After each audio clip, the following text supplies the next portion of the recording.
kia.com and book your ticket now. And footy is back. Hear the Blues taking on the D's live tonight on SEN. The biggest English Premier League games are live every Saturday and Sunday night, plus every Tottenham game live right here on your home of sport, SEN.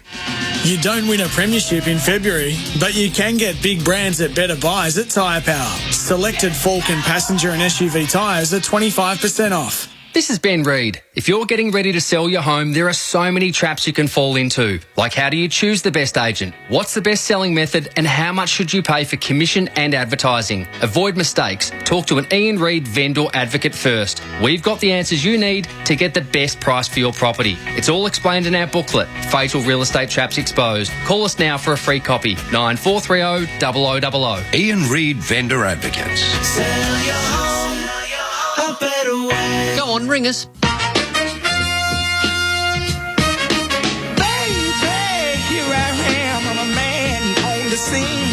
Kia's most awarded SUV just got better. Get ready for the new, refined 7-seat Kia Sorento. Now with a dual 12.3-inch panoramic display and Kia Connect technology. Visit kia.com.au to find out more. Kia. Movement that inspires.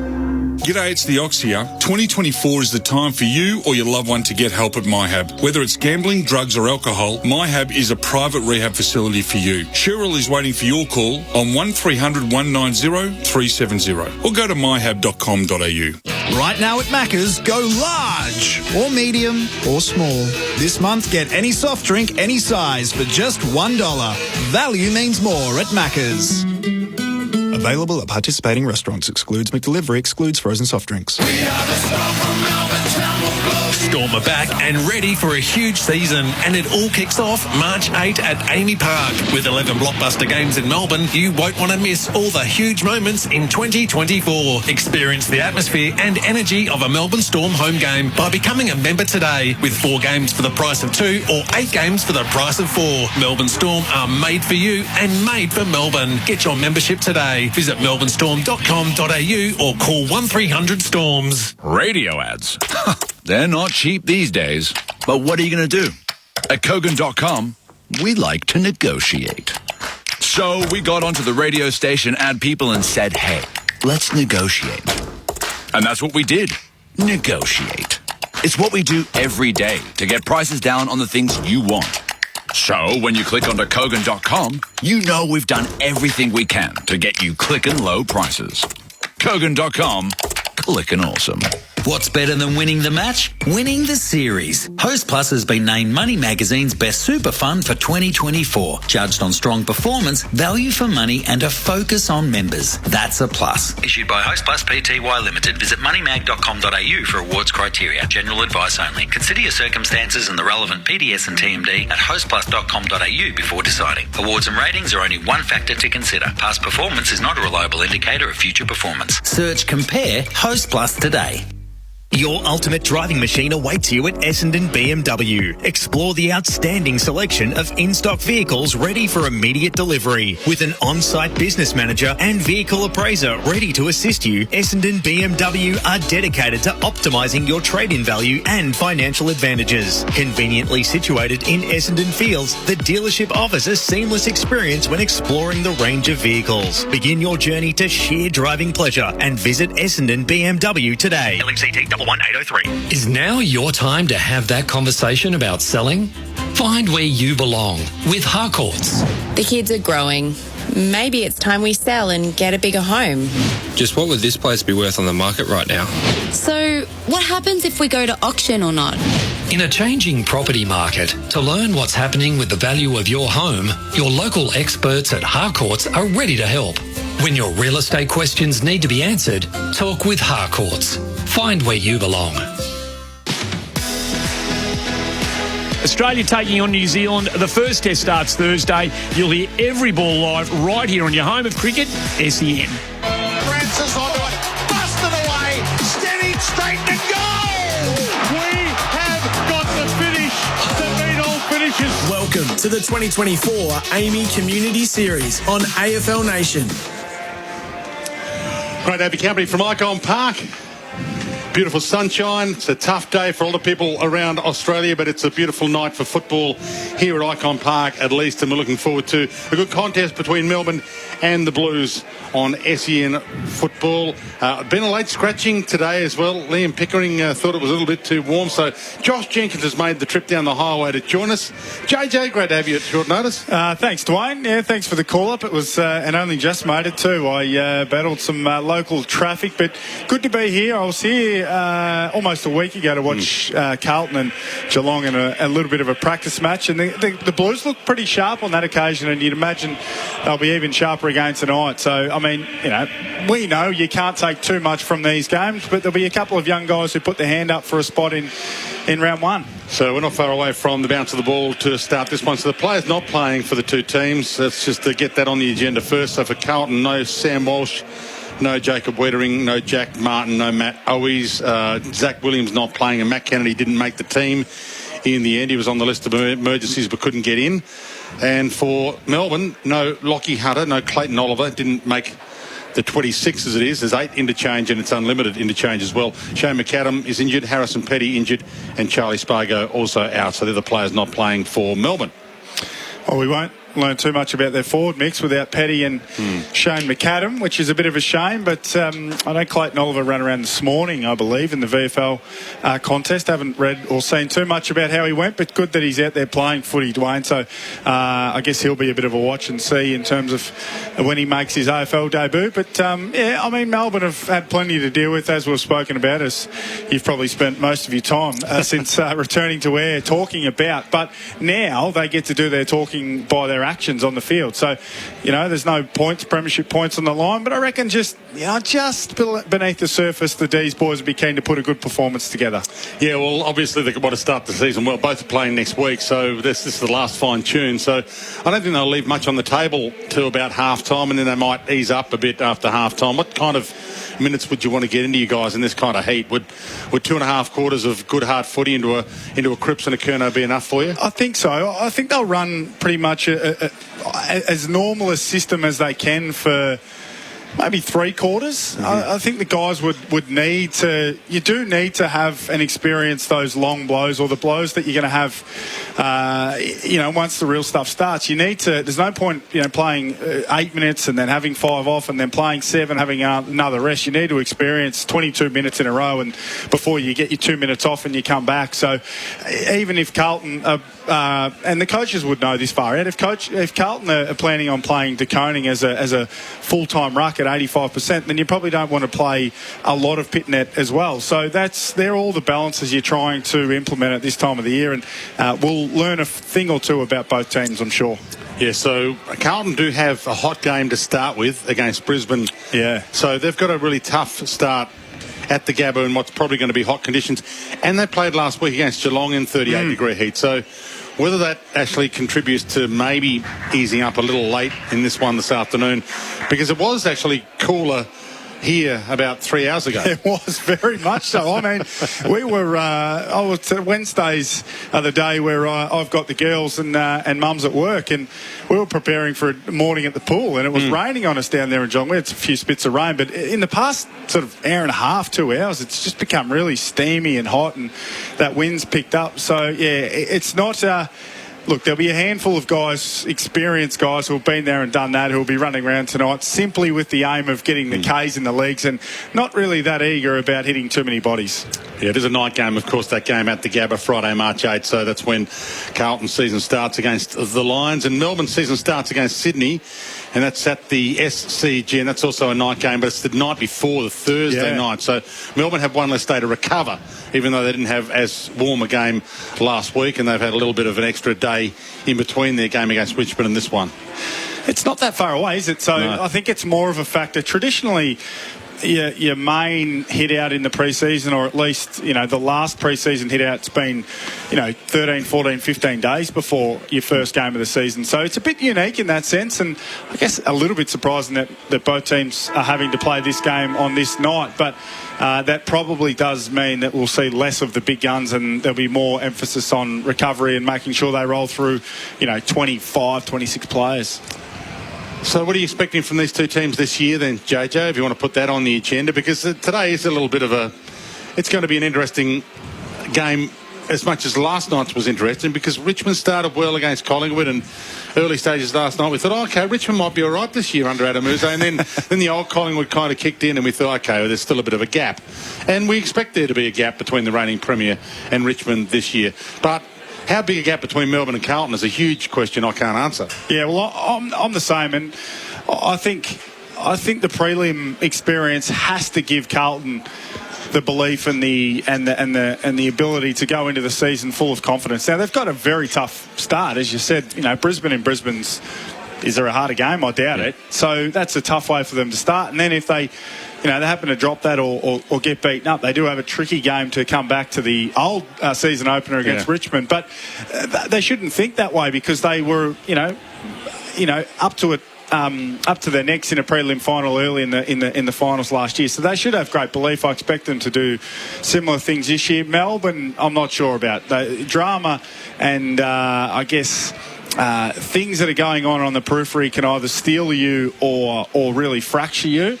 And to me, there's been so much, and some of it's been on field, some of it's been off field, but it feels like it's just, when it rains, it pours. It's absolutely pouring at the moment. Now, they might come together, and their talent and their system and their know-how might take over. But I think that's why I think we might actually learn a little bit about the D's tonight in terms of what they're willing and how hard they're willing to fight in terms of, putting everyone's opinion to bed and going and getting the job done.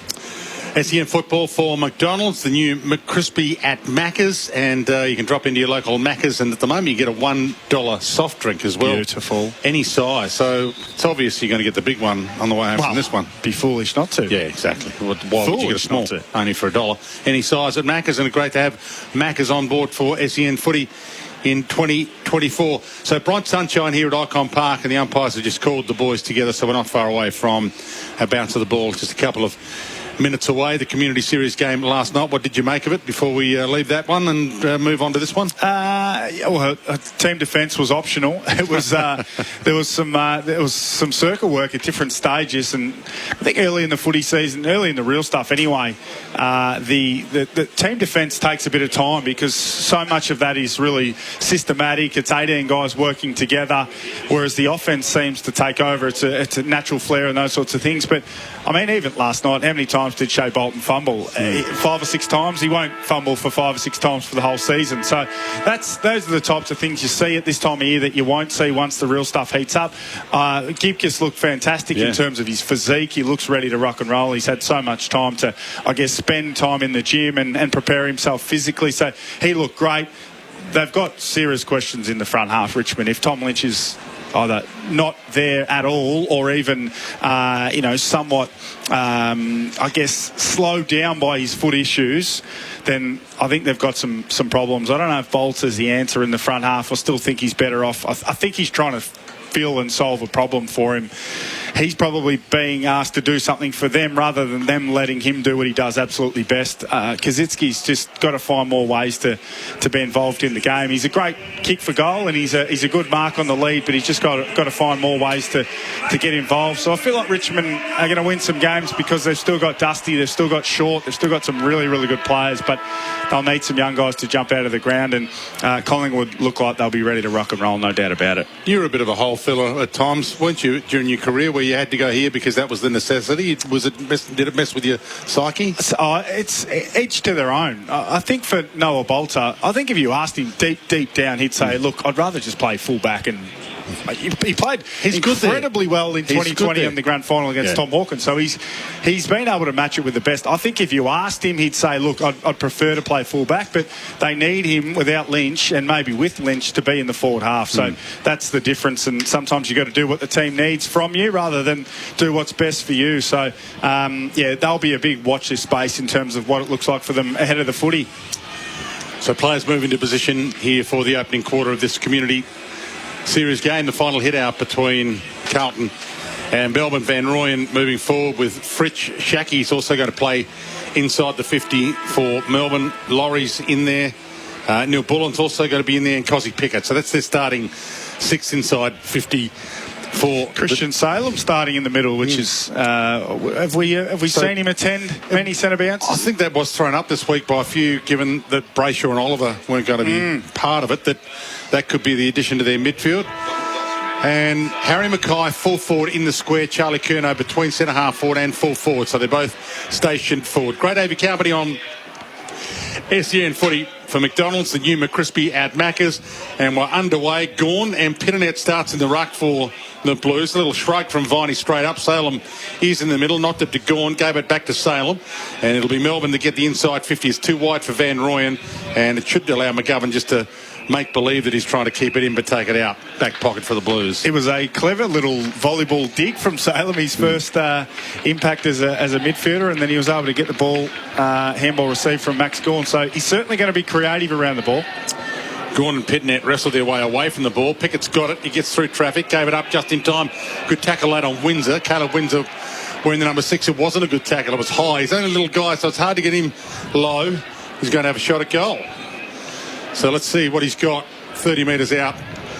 Yet to make his AFL debut, but if he plays well tonight, it's going to be hard to keep him out. Well, that's what I was told when I was young, Dwayne, is even though you might be last in, make them drop someone else. Just play well enough that when they try and put 23 names on the board, they've got to drop someone else. That's Pickett that got the free kick. Caleb gave it to him. And it was a delayed whistle. Was it a downfield because he handballed it and then Pickett? I think the umpire might have just been taking a liberty and waiting to see what was going to happen.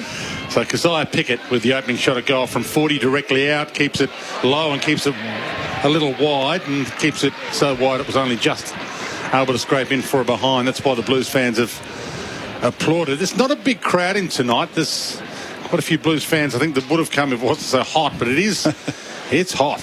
It's 38. If you like hot, then this is your kind of night to come to the footy. If you don't like hot, then you're not coming at all, and you're at the beach or sitting somewhere in some air-conditioned comfort. Pitternet gets it on the wing, squeezed the kick away, got it back to the midfield. Good gathering in the in by Neil Ball. He turned outside rather than inside, forward a few. Gets it to Caleb Windsor, so another touch for the young gun. Gets it inside 50, off some hands. No one able to grab it initially. Saad does grab it, and then Viney grabs him hard, and we'll get a ball up about 50 out from Melbourne's goal.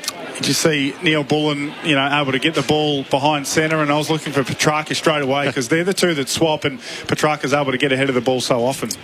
Pitternet, Gawn, Saad had a little piece of it, couldn't get it away. Akers squeezed the kick away, got it wider. Little bouncing ball. Pickett lays a half tackle. It was too full a tackle. And the in-the-back free has been paid to Hewitt. Half-back flank where the 50 hits the boundary. McDonald's, the new McCrispy at Macca's scoreboard. No goal to either team just yet. Mackay comes up to the wing to make a contest, and he does well. Couldn't take the mark. Windsor's got another touch. Handballs it inside. Gets it off to Neil Bullen. He to Petrarca as you read it. Well, JJ couldn't get away with it, though. Back to Windsor. It's followed him so far. Squeezes the kick to Van Rooyen. Good collect on the run. One-handed. Gave it to Petrarca. Gave it to Neil Bullen. He hits top of the square, and mark not paid, and it's dropped by Fritsch. Would have been a good bit of work. Passenger play finished off. If you're going to kick the goal, Pickett's got it. 50 out. Gave it to Van Rooyen. Looks inside. Back to Petrarca. Turned on Saad. Wrapped him up and gone. Great tackle. I guess that connection inside forward 50 is the thing Melbourne would have spent a lot of the summer on, and it was almost there on that occasion. Fritsch just unable to mark the footy, but at least it looked really systematic. It looked fluent and almost resulted in a pretty easy shot for goal. Bowie gets up, thumps the ball wide of Ollie Hollands. The kick to him sat on his head, made it easy for Bowie to get up there and thump it away, and we'll get a ball in about 50 out from Melbourne's goal. I saw a bit of Ollie Hollands last week in the match practice against the Cats. He's going to add something to Carlton for sure. Gawn, Pitternet, 50 from Melbourne's goal. Ball knocked down by Gawn. Hewitt lays a tackle in the shadow from the new Carlton setter. So 5 minutes gone, opening term. Melbourne are behind. Carlton yet to score. Carlton kicking to the hot end with his blazing sun he's beating to. And the full forward's got the sun in his eyes down there. Harry Mackay, even though he comes up now to congest things, as Max Gawn's going to have a crack at goal from 55. It is blustery, so he's foxing. Here he goes. He winds up and launches, and he might have enough on it. He has. super goal. Nice work by Maxi Gorn. A 9-pointer. There's $1,000 of footies to his I local was going club. to say the junior club are devastated because once upon a time that would have been a bag of Sharons. That would have been very handy, but clearly Maxi could feel that warm breeze behind him and didn't even really sink the slipper totally into that, but it's carried every bit of 60. You want to do a derm for me and explain to me that in the humidity and the heat the ball travels a bit further? I think I will. Derm's still a part of the team the last time I checked, so I'll let Derm roll with those Normally types of theories. That's his kind of theory, that because we don't get a chance to test it. It's great when Derm runs with a theory that there's no way known that we can find out if he's right or wrong. So his 38-degree humid night theory, so far so good for Big Maxi. How good will it be next Thursday? Max Gorn versus Brodie Grundy for 4 quarters. That'll be a... you don't think Brodie Grundy will secretly have a chip on the shoulder? And a chip at Max, maybe. So from the ball up, Pitternet took it out of the air, kick smothered. Ricocheted back towards the middle. Chera's in there. Cripps tries to get the handball out. And they all jump on. Salem laid the tackle. And out the back door. Nicely moved. On the lead. Mackay got it.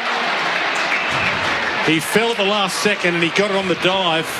And he's got no choice here, I reckon, but to kick a drop punt when you're 30 metres directly out. What's he doing? Oh, no, he marks the ground. So that's new. Yeah.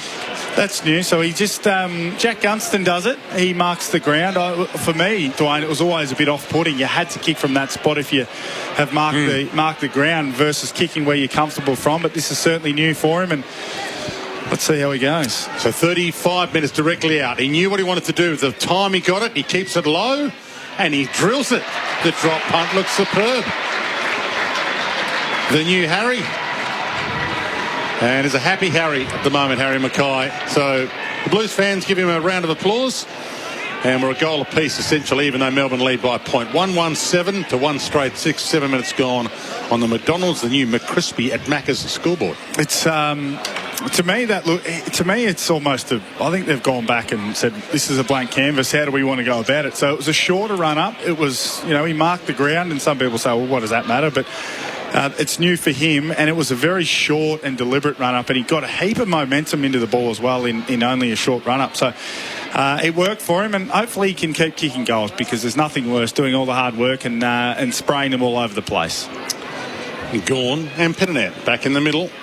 Petrarca and Cripps side by side for the ball up. Both rucks got a little piece of it. Little squeeze out by Doherty. Travelled about 8 metres, and it got knocked back toward him, and the pack forms and we'll get a ball up.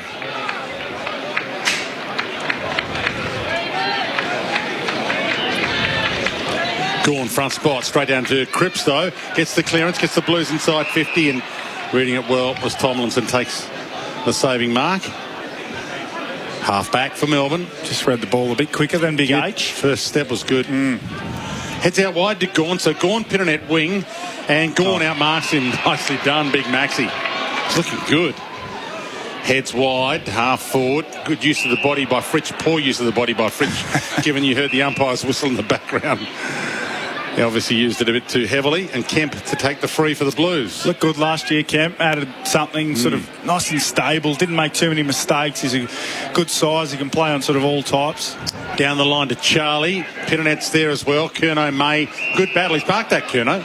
Wow. Salem almost got in May's way and plays on. He bombs a 60 to Mackay out the back. Dropped it. Couldn't see it. Tomlinson, I think that's exactly right. And Tomlinson fumbles it toward the boundary. Got it to the lever. Hands it over, and they're out from defence. Howes. And now May. Half-back flank. Still got Caleb Windsor running for him wide.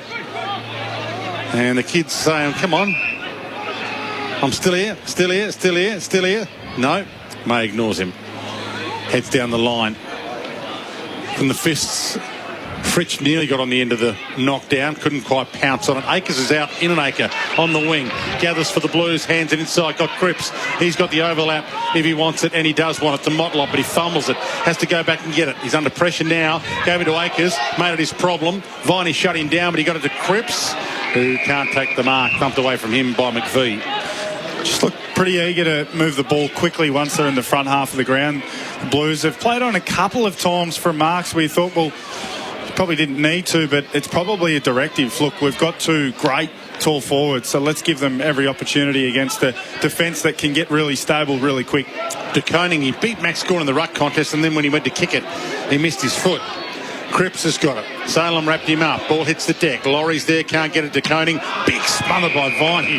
What a rib-breaking smother that was. Oh, he put his body over the kick of De Koning. He doesn't have pre-season rules, does he? No. He's only got September rules all year round. So De Koning to do another bit of ruck work against Gawn here. Half-forward flank for the Blues. Outside their 50. It hit Gawn on the head. And then ricocheted to Fantasia, who gets a kick for the Blues. Charlie can't get there, and the mark's taken by Howes again from Melbourne. Wide to Bowie. So good to see Orazio Fantasia out there. This is Billings from Melbourne. Good to see him out there in the 14. Got an opportunity now with a couple of midfielders out. And Chandler gets a 50 here. So Chandler will almost be within range when he gets this 50. Or it's a healthy 52. It's a summer 50. It's Dermot's theory of things go further in the heat. It's a 62. 38 degree heat and humidity. Things just travel further, including umpires on the back pedal. I think it was just the umpire wanting to get into the shade. So Chandler, after that 90, is going to line up from goal from about 30 out. No sun on his eyes because he is in the shade. And should extend Melbourne's lead to 7 points. And does, never in doubt. Beautiful kick. So Melbourne 2-1. Carlton 1 straight, and we've played 12 minutes opening term in this Community Series game between Carlton and Melbourne. Brought to you by McDonald's. The new McCrispy at Macca's. Here's a little bit more to Josh Jenkins.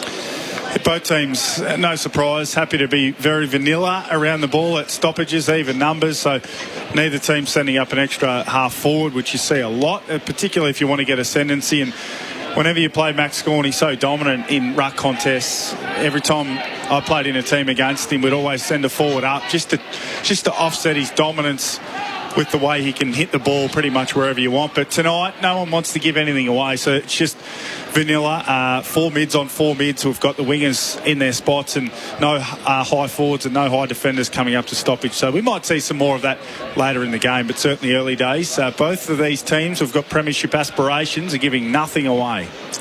Shackey in the ruck against De Koning. Ball bounced outside the circle, but the umpire played them on. De Koning nearly got the clearance, had to go back and get it, and then Pickett's got it. De Koning's got him, and the umpire will ball it up again, but this time it's a centre half forward for Carlton. De Koning, Shackey. De Koning knocks it down. Pickett playing on the ball at the moment, couldn't get away with it. Doherty on the back pedal, squeezed the kick towards half forward. Little pick up and handoff was nicely done by Howes. Had a couple of nice touches for Melbourne. Hand over the top didn't quite work for Billings. And that 14 for Melbourne. Neil Bullen gets it, gave it to Laurie. Handball inside, straight to Hewitt though for the Blues. He goes back to go forward to make it Chera's worry. He hits out wide, nicely hit kick to Boyd. Inside kick to Hollins. Wearing Stephen Kernahan's old number 4, if you like. Looking pretty good in it, Ollie Hollins. Long ball to Mackay, can't mark it. Getting back, lending a hand, McVie for Melbourne. Bounced it outside, defensive 50. Clean bowled a few of them, including Chincotta, who overran it. Picked up by Fritsch, good dance step. Got himself clear into some space. Spears it towards Van Rooyen to half forward, 80 from goal. Not a lot left for him to kick to, unless he wants to kick it to Pickett in a one-on-one. And if you're going to kick it to Pickett, you kind of got to kick it to Pickett's man so Pickett can jump on his man.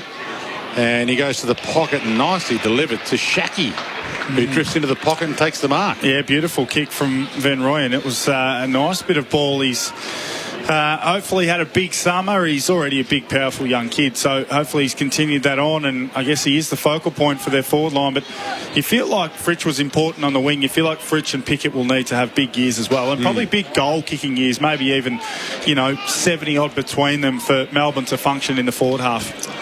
Couple of skip steps, and he loves it. Off the boot, straight through the middle, and Melbourne looking pretty good here.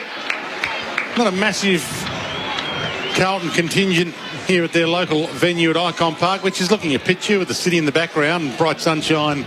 But Melbourne started well, kicking to the shady end. Maybe it's a help. 3-1-19 to Carlton, 1 straight, 6-15 gone. Opening term brought to you by McDonald's. The new McCrispy, try it today at Macca's.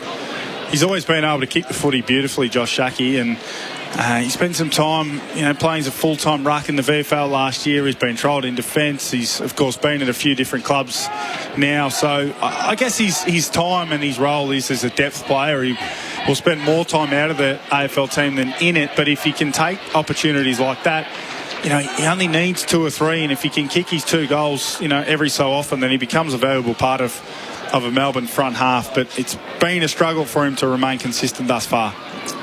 So Schache, who kicked the goal, and De Koning got the ruck contest. Cripps should get on the end of this. Little paddle to his advantage, gathers and goes. Wobbles one down the spine, impossible to mark.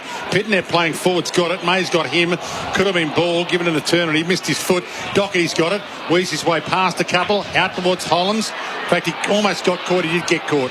Flicks the handball away, hoping for a teammate, but Schache's got it, and he's wrapped up and gone. Great tackle. Fogarty, I think.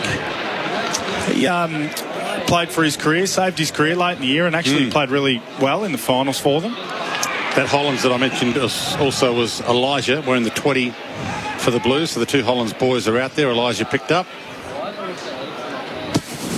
Just see him get a touch. Pitnet muscles his way to it and gets a kick toward goal. And Curnow's got it in the pocket. May wraps him up and takes him to the line. Keen to do a couple of things, Charlie. May stitched him up in the finals last year. I reckon he'd be keen just to kick a couple, not because they'll know they'll have their one-on-one contests, and they'll both know who wins them on the night. Cripps caught from the ball in, got it to Elijah Hollands, to Hewitt.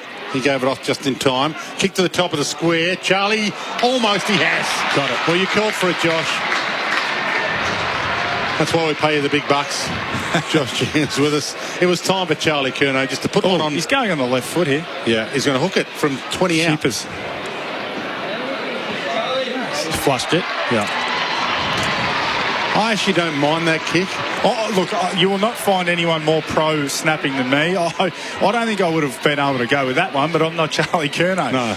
On the left the man on the mark was not far off the end of the goal square. Of the goal square. So I don't know if he's doing it at the Gabba in a week's time, but it was a nice mark. And just to elaborate on that, I mean, most people, almost everyone will walk away not even knowing who won the contest between May and May and Curnow. But May and Curnow will know. and if May really has the better of him in half a dozen contests tonight, then I think that flows on, and that just sort of, the next time you come up against this guy, you think, oh, geez, the last 2 times we've played on each other, he's had the wood on me. So Charlie's taken a couple of marks, and he'll be feeling good about himself. Pitnet and Gawn back into the ruck. After both have had a rest, down to Petrarca, back to Gawn. He lifts a handball straight up in the air, and Doherty almost pounced on it, but the ball bounced unkindly for him. Akers nearly got away with it. Viney on hands and knees, shot the handball up, got it to Laurie. He in turn to Petrarca, pokes it inside 50, almost Young, and then almost a free kick against Young to Schache because he had him high. Petrarca through the traffic, weaves his way past a couple, ball thread toward the pocket of Fritsch. Flying shot at goal is across the face. It lands on the line and will be a ball in. Went for the inside outer from the boundary, but Petrarca showing some mid-season moves. He's just so hard, one of the hardest in the competition to tackle and bring to ground. So Elijah Hollands to Pitnet, who flies. Gawn knocked it away from him. Down to Cripps. Half back flank. Loops the handball back in. The old 1-2 to Cunningham works. Oh, stolen. And his pocket picked by Petrarca. That was beautiful. Heads to Neil Bullen, and he squeezes the kick a bit too wide. Max Gill's looking for a handball here. Neil Bullen gets on the end of the handball to him from Billings, and now a big attempt at a don't argue that didn't work, and Elijah Hollands has looked good. Takes the heat. Yeah, he has. That turnover for Carlton, I guess 30 seconds previous, the resting ruckman plays a big part there. Just doesn't understand the system and where to run and how to move, and puts indecision in the mind of the ball handler, and they take too long and turn that footy over. And that's why you see a reluctance from clubs to play a ruckman in the front half. It's a 50-metre penalty here against Big Massey. And Max doesn't argue the point. Well, you can't argue that you can't hear the umpire, because it's not exactly a packed house. But they've come in late now that the shade's coming over the ground. So Saar gets on the end of the handball from Pitnet. spearing ball inside 50. Finally got a hand on it. Petrarca's about to pounce a centre-half back. Got there ahead of... Can't tackle him. He got it. That was beautiful. Hands it out wide to the runner, who is Chandler. He goes long. Fritsch and Kemp. One-on-one inside 50 up against the boundary. Kemp wraps him up. Fritsch thought he was going to turn him, and Kemp was equal to it. And ball. It's one there where I reckon, even though Fritsch is an experienced player, that Melbourne forwards coach will show him that vision from behind the goals and just talk to him about working harder to get outside his defender and fight for the outside and give the kicker something a little bit easier to kick at. Early jump from Bowie. It's not his forte. He doesn't hold it. And ball to Hewitt up against the boundary. Bounce to handball to Orazio Fantasia, who has a bounce, takes on Max Gawn. Got away from him. Pitternet took an eternity to pick it up and now floats it inside 50 and getting back as Lever caught into it by May. It's Lever who reads it as quick as anyone, just dropping off the ruckman again. So I guess these are all things that the Carlton coaches will just be writing down and remembering to go back and look at. Petrarca caught one to the ear from Sard, and he's going to get a free kick, and he gives Sard a little hand up saying thanks for the free and I'm fine. Going to have to do better than that next time. Inside kick to Salem. On the wing still. In the shade.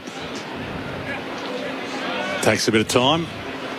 21 gone, opening term. Heads to the pocket, and he's hoping for Fritsch, who double grabs it but marks it.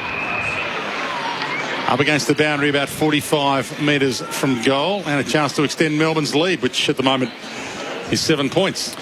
Jesse Motlop's just down on the boundary, booed off, just having his left ankle, I think it is, or the inside of his left foot looked at, which is a bit of a concern. But they've used the ball inside 50 really nicely a few times at these. Admittedly, a few of these shots have been difficult, but all you can do is give a teammate an opportunity. So Fritsch is centering kick. He goes to the top of the square, and no one from Melbourne knew he was doing it. No. Young takes the mark. I don't think he knew, did he? Might have just been that was a shank, was it? An instep. Yeah, well, if you're going to have a set play, you've got to have the one that everyone else knows you're doing. Young goes wide.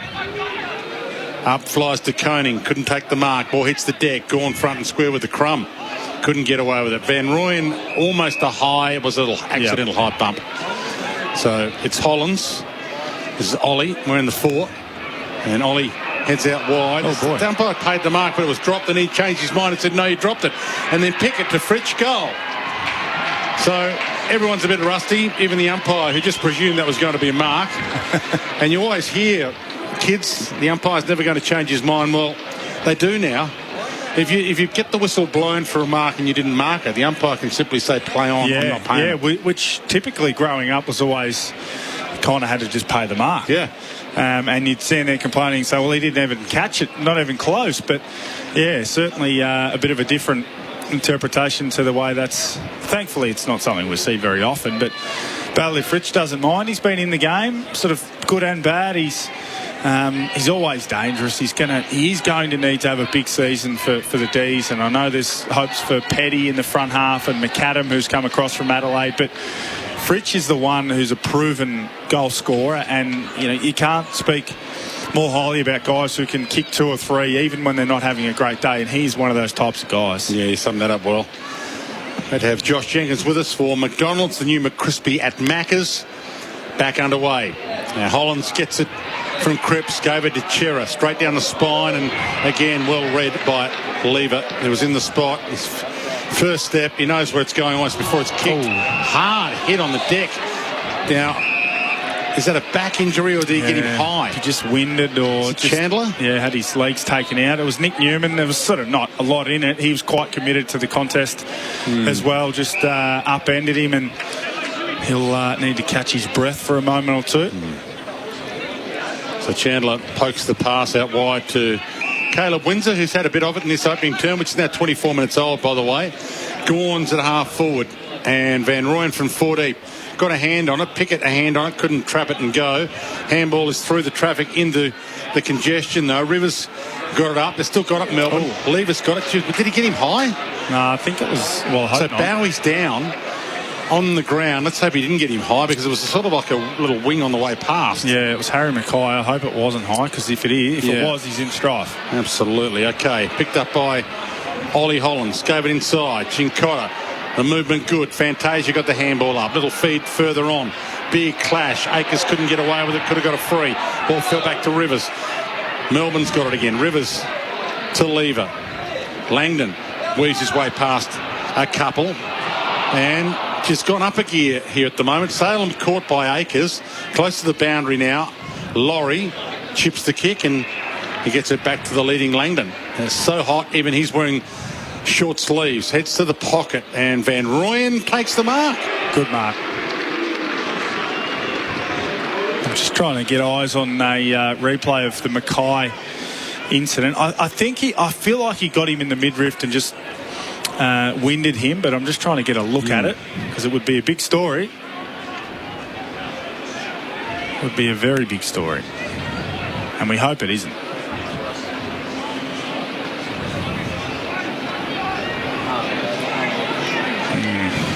Just saw it. You want to see it a few more times. Yeah, well, I'll let you slow it down because it is a big story if it's bad, and if it's not bad, we want to tell you it's not bad as well. Just want to be honest with you because he did go down. Now, Van Rooyen's missed it across the face. So play on here. The Blues have it. Quick kick to Cottrell. Looks inside. Finds Fogarty. Fogarty inside to Sard. Half-back flank. We've played 26 minutes. Opening term, Melbourne lead 4-1-25 to Carlton 2-12. 2 straight, 12 that is. On the McDonald's, the new McCrispy at Macca's scoreboard. And now Cincotta heads out wide. A little too wide maybe for Akers, who's marked it right on the boundary line on the wing. So the Blues are about to go forward. Thinks about what he's got on offer. Got a few one-on-ones. Mackay is one of the one-on-ones. Edged out of it by Tomlinson. Ball rolls to the boundary. And we'll get a ball in with a couple of minutes to go in the opening term. It's been a pretty spirited contest thus far. We've seen a few guys come off worse for wear, but I guess that's what we were hoping for from two teams who were certainly right up there last year and have expectations to do the same in 24. Back into play. Pitton ended up throwing a boot at it, trying to kick it off the deck. Rivers gets it for Melbourne, gave it to Langdon, gave it to Salem. He's at half-back as he heads toward the wing. Sard couldn't quite get there to pounce on the mark attempt, and he's nearly caught high. Pickett's got it. Gave it up to Neil Bullen. Twists and turns and gave it off just in time to Billings. Blasts it towards half-forward for Melbourne. So Billings has had it a few times in this game. Pickett's got it at half-forward now. Lifts the handball over to Petrarca. 60 from goal. Runs to 50 from goal. Heads toward the top of the square. A flick down. Levers down there to try and get on the end of it for Melbourne. Couldn't get near it in the end because Doherty fed onto it. Down the spine they travel. Charlie Curnow's over the back. May has to get there in time. Charlie's 50 out. May, Charlie, May. Charlie's got him. May gets him. Good kick straight to Gawn. Good battle that. He's crafty, May. So's Charlie. But May did not leave him for a split second. Didn't look away. Good contest this. Windsor tries to lay a tackle on Elijah Hollands. Couldn't quite trap him. Ball comes back out wide. Blues going forward in the dying minute here. Clean bowled a couple, but not Max Gawn. Got it on defensive 50 and floats it back to Lever. Nearly had enough. The ball. Jake Lever's had enough. The hands up. He's not saying let's slow it down. I think he might be saying ring the siren, but it's been up and back. There's been good pace in the game, and again, the team defences do typically take a couple of months to really lock in. So we expect to see the ball fling around a bit. Van Rooyen, he didn't have any shoulders to jump on. The run up was good, but then when he jumped, he just jumped into clean air. And a good tackle wrap around on Fantasia. The full 360, make that 720, and the umpire says ball. So, free kick is going to go to Billings. Based on what we saw from Max, you wouldn't mind someone to run around the back here, but to Max. That'll do. Billings trying to endear himself to his captain at his new club. Yeah, it's smart, isn't it? Yeah. It's very, very wise to be bringing the big guy into the game, but some clubs have become really quite clever with that. You know, instead of blasting it to the top of the square, how many of those balls do you see marked? Just to be a bit more deliberate and chip it in front of the ruckman or a big guy who can run at the footy. We've seen it. I think Paddy Ryder was probably the first guy who mastered it with Port Adelaide, and Melbourne have certainly picked up on that as well. Well, a point is virtually a turnover in today's footy. Exactly right.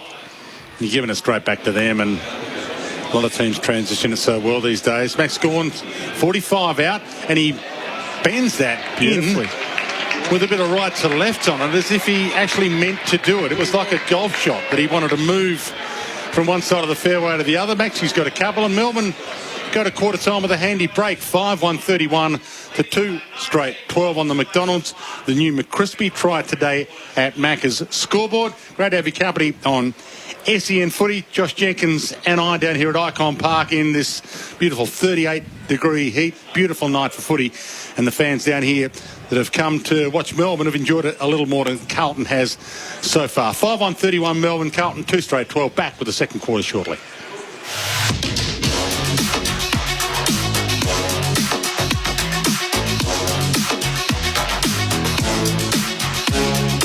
You're listening to the 2024 AAMI Community Series on AFL Nation.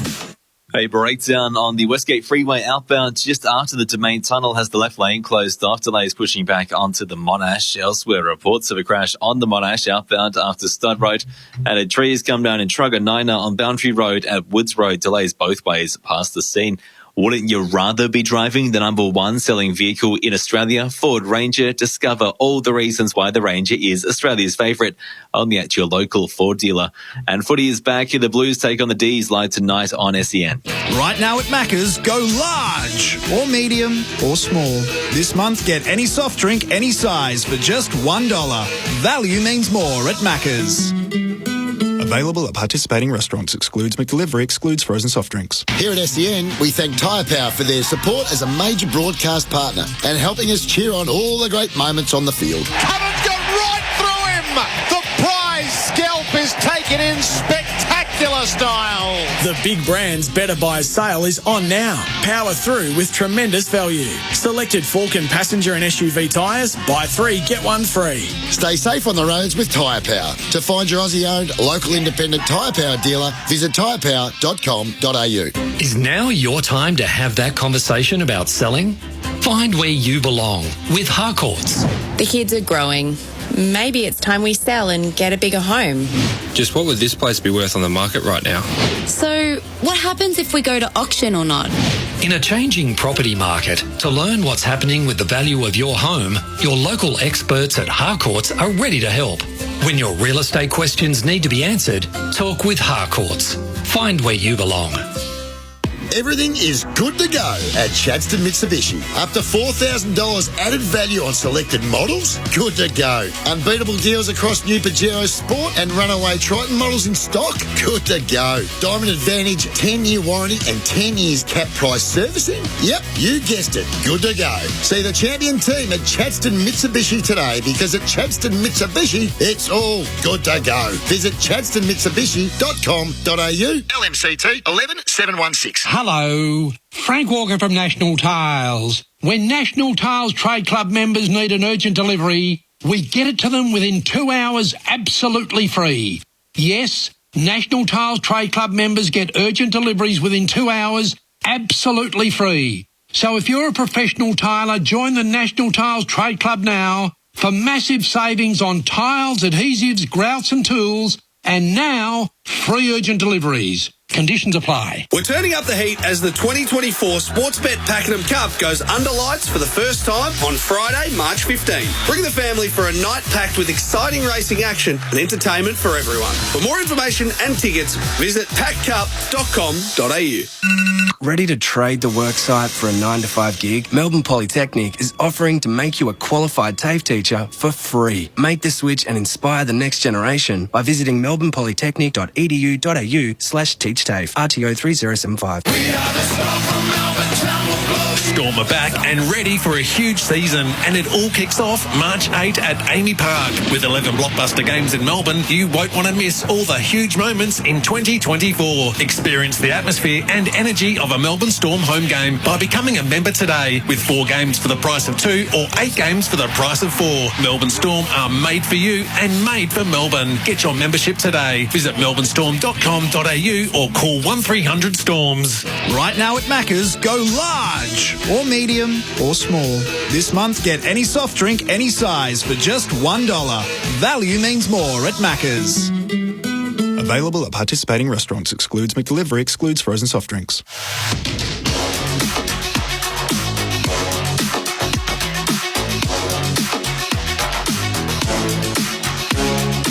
You're listening to the 2024 AAMI Community Series on AFL Nation.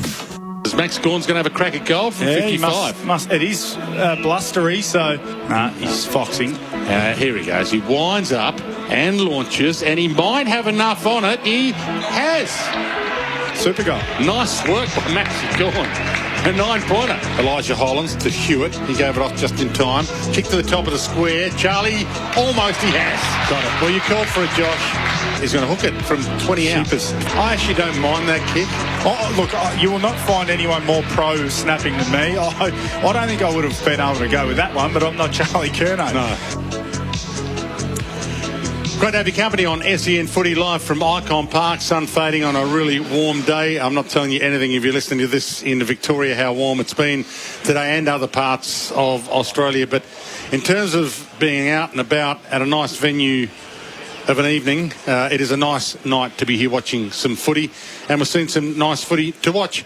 We're here for McDonald's, the new McCrispy. Try it today at Macca's. Josh Jenkins and I, Melbourne lead 5-1-31 to Carlton 2 straight 12. What have you made of the opening quarter, Josh? It's been a pretty good game of footy thus far. Of course, the scoreboard certainly is in favour of the D's, but both teams have had their moments, and I am really locked in and trying to have a good look at Carlton's forward half, and they're playing two rucks at the moment. I deep down don't think they're going to go with that. We might have a chat about it as the game plays itself out. You can have a chat about it now because Melbourne can't be bothered breaking from their huddle. No, and they're in the position. sun. They're in the sun. Carlton were in the shade, but it's going to be fascinating because they just look a little bit more mobile and more potent when they haven't got the extra ruck either in the team or sometimes in the forward line. So DeConey's going to start forward here. So again, they've got a really, really tall forward half. So that's the watch for me for Carlton. That's what I want to have a look at. And from Melbourne's point of view, it's just that movement when they've got the ball in the front half of the ground. We know they struggle to make the game easier for each other in the front half. They struggle to put the score on the board in the final. So that's what I'm looking for the D's. And they've been using different guys in and around the ball, and it's certainly a different ground level unit to start this second quarter, Dwayne. Absolutely. So you got Max Gawn in there with Pitnet about to do the ruck work. Cozzy Pickett in side by side at the moment with Ollie Hollands to start in the middle. So Cripps isn't in the middle for this centre bounce for the Blues. Petrarca's not in the middle for this centre bounce for Melbourne. And they've sent in Tom Sparrow as well. So it's a little bit of a different mix if you think that Sparrow, Salem and Pickett are standing there waiting for the tap down from Max Gawn. And the umpire lets it roll even though it was a little crooked, and Pickett will get the clearance. He blasts it high inside 50. Chance for Kemp to get under it. He just edged Shackey under it nicely. Shackey might crumb it. Gawn comes down with the follow-up. Got it. Gave it to Pickett. Follow-up. Caught. Rolled in the tackle. Could have been holding the ball. He was slung 7-20. And the umpire said that I'm going to ball it up. Even though the tackle did slip high, he said he fended it high. So no free kick to Cozzy. Flung in the air. Gawn knocks it down, and it's Hewitt on hands and knees for the Blues who can't get it out. It's a nice roll for Pickett. He gets the first centre bounce clearance and then is involved inside forward 50 as well. So they just want him around the ball more often because he makes things happen for his team. Petrarca, who's playing permanent forward at the moment, didn't start in the centre square. And his numbers were pretty good according to Champion Data as a forward last year.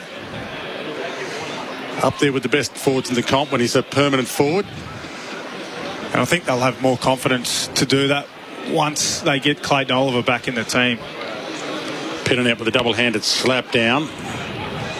Ball out wide to Langdon. He tries to keep it alive, but kept it alive to Chera, who gave it to Hewitt, who's caught, dispossessed. Crowd thought about screaming ball, but it's a bit too hot. Looks a nice night. I'm sure it's still nice and warm outside, but it does look quite nice now the sun's mostly disappeared. Back inside 50 on AFL Nation. Great to have your company. Second quarter underway. Akers caught, dispossessed. Ball falls to Hewitt. Pickett wrapped him up, gone up a gear. Petrarca flicks the handball out. Chance for Rivers. Little knock to his own advantage. Gets a flick handball back over his head. Good contest. Hollands caught, dumped by Salem. Good tackle on Ollie Hollands. Ball up on the wing. Yeah, nice competitive passage of play. Plenty of tackling and physicality as Pickett just creeps up to this stoppage. And Salem's got it. Ollie Hollands flicks the handball toward Gawn off his hand. Langdon squeezed the kick towards Petrarca at half forward. Takes the mark in front of Sard. He's 80 from goal. Christian Petrarca. Van Rooyen's lurking for the big leap. He goes with the spear pass instead. Went for Shaki. Thumped away from Shaki. Ball in. Petrarca just leaking ahead of the contest, leaking forward, which is his role, not necessarily, as Dwayne, once upon a time, that was, I guess, considered cheating or not playing the game the right way, but it's a lethal role that those guys can implement. And I think Carlton will be aware of it, but not really caring about it tonight. I think if this was a premiership game between them, they do more about it. So Cherry gets the clearance for the Blues, gets it out wide. Harry Mackay all the way up to the wing in the contest with Tomlinson, and the ball beats them both out of play. So the second term, 3 minutes old on AFL Nation, brought to you by Tyre Power, your trusted tyre experts. Tyre Power, Josh Jenkins and I, with Melbourne leading 5-1-31 to 2 straight 12. And in the shadows, away from a beating sun, still about a 37-degree night here. Petrarca gets a long handball forward, stolen by Sard. Tried to pick it and go and couldn't, got trapped, and we'll get another ball up. But Carlton fans pretty happy with Sard's work there. Yeah, as they should be. Geez, his defensive stuff feels like it's improved so much since he's become a Carlton player, and now he's one of the best two-way defenders in the game as far as I'm concerned. Pickett got it to Rivers. Squeeze kick that Young should cut off in the pocket in front of Shaki. He does. And the key defender, Blue, takes it to the line. Crowd still building here at Icon Park. A lot of Blue fans in the house. Plenty of Melbourne fans as well have come down to this beautiful old venue, traditional old venue that's been resurrected in recent times to be able to host games of footy as good as this. Gawn takes it out of the air, gave it to Langdon, centering kick, top of the square, over the head of Shaki, and Akers takes a good grab at fullback for the Blues.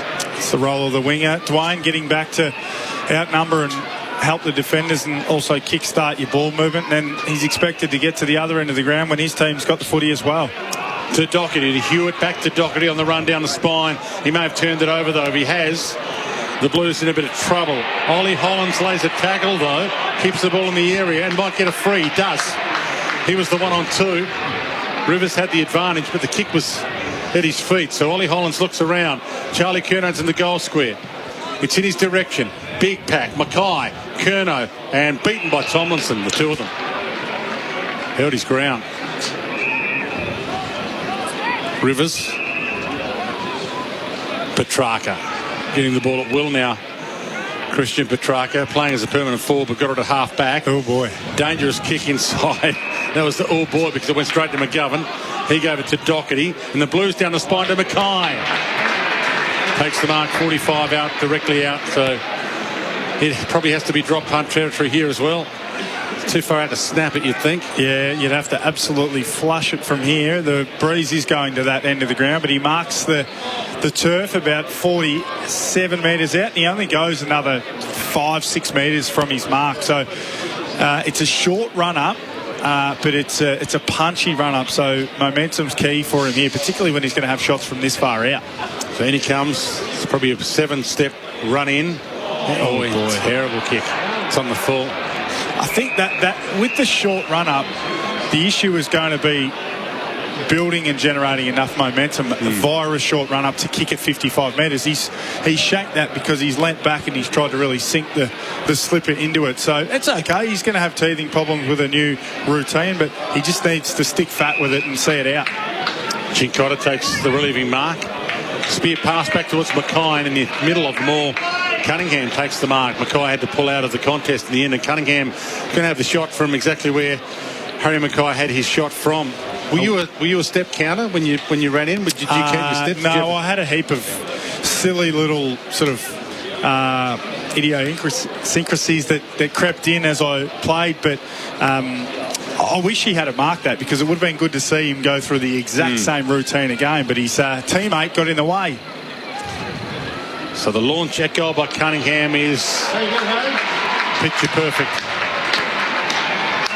Straight over the goal umpire's head, and the Blues get one back, kicking to the scoring end in the second term on AFL Nation for Tyre Power. Your trusted tyre experts at Tyre Power. Melbourne 5-1, 31-3, straight 18. Well, Ben Brown has a 50-step run in, but at least it works for him. The thing, and it's a sort of a regulation momentum build. And that's the thing, right? It doesn't matter what it entails or what it really looks like, as long as you believe in it. Now, again, Ben Brown's a perfect example. How, when he was going through, or the early stages of that routine, imagine how anxious he got about thinking, should I do it on an AFL venue? Should I do it in front of this big crowd? But he's stuck fat, and he trusts it so much that he's a great kick for goal. Now, Mackay's just got to go with this routine. If he believes in it and he feels good doing it, you've got to go all the way, because if you start to hesitate, you make mistakes.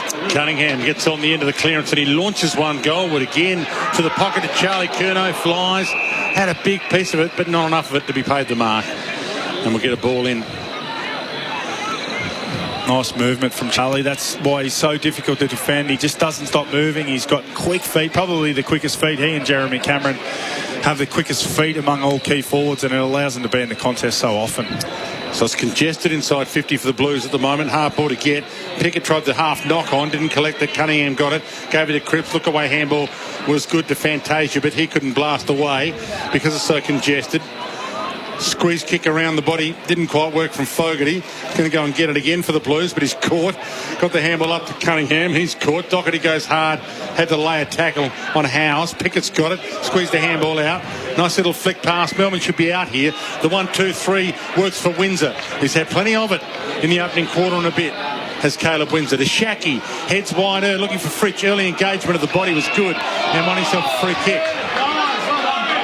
That was better. I guess leading patterns from Fritsch. It wasn't the greatest kick from Shackey. He probably could have put it into more space, but Fritsch was able to get outside. It's always a battle as that deepest forward and defender. Whichever player can own the outside certainly is in the box seat, and Fritsch was able to do that. He was able to take some body and earn himself a free kick. Now this will take his absolute best, but we know he's a very fine kicker of footy. So 45-degree angle and 50 metres out, but kickable, as JJ said. He's pulled it to the top of the square. Max Gawn's down there, had the reach and dropped it. Shackey's got it, gave the handball up. High ball, top of the square. Who's going to be a flyer? Pickett, one of them, knocks it down. Viney braced for contact. Got it up just in time. Kick around the body by Sparrow is marked by Akers again, who gets all the way back to the goal line in defence as a wingman to lend a hand to Kemp, to McGovern, to Sard. And now they run. They'll need a mark. They've got not much. They've got nothing out wide, and on the boundary line they had a option, Ratio Fantasia, but he was never a chance to rein it in. Four-way change on in fact a five-way change on the bench, I think, for the Blues. 8 interchange allowed in these games and unlimited rotations. It's unlikely to see that during the season. 5 come off at once, but no, unless it's North Melbourne. Oh, too soon for the Roos fans tuning in. Sorry about that. Langdon gets on the end of it, little knockout. Petrarca stays on the wing. Well, so what do you think, Dwayne, about the Blues ruck situation? Of course, they're not going to have Jack Silvani to lean on, who was handy. Do you think they can play both big guys? So De Koning does the ruck work and it stays in the area on the wing. I reckon they can. I'm more inclined to carry a ruck on the bench than the amount of ball-ups last year was highest in the competition for a decade. So we had more ball-ups last year than we've had for 10 years. So for some reason, if it's going to keep climbing, you're going to need 2 rucks. Less ball ups, you could get away with 1, I'd reckon. But since the game's changed a bit, De Koning, in the meantime, caught by one arm, 7:20 slung ball. Did well to hang on there, Van Rooyen. You'd imagine De Koning's nice and sweaty, so he's a strong boy. And interesting to see him. So he didn't do any ruck work in the first quarter, but he's got the shin guard on in the second quarter, and he's going to be that backup ruck, which is interesting. Good point. Shackey waits under to centre-half forward. Ball thumped straight forward. Fogarty's got it, and he launches the Blues. He's got Mackay and Curnow. Tomlinson running back. Curnow should get there. Open goal. If he gets it, he leaves it for Mackay. Great shepherd, Charlie. That was beautifully unselfish by Charlie Curnow. He almost ran between Mackay and Mackay's man, so Harry could get it.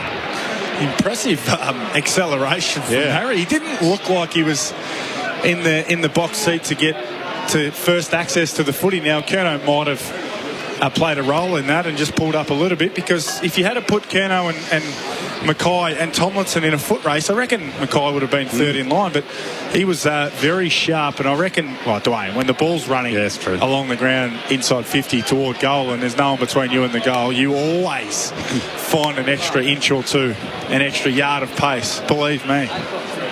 Hey, speaking of rucks, so is Geelong going to run with Shannon Neal and Stanley? What are they going to do, the Cats?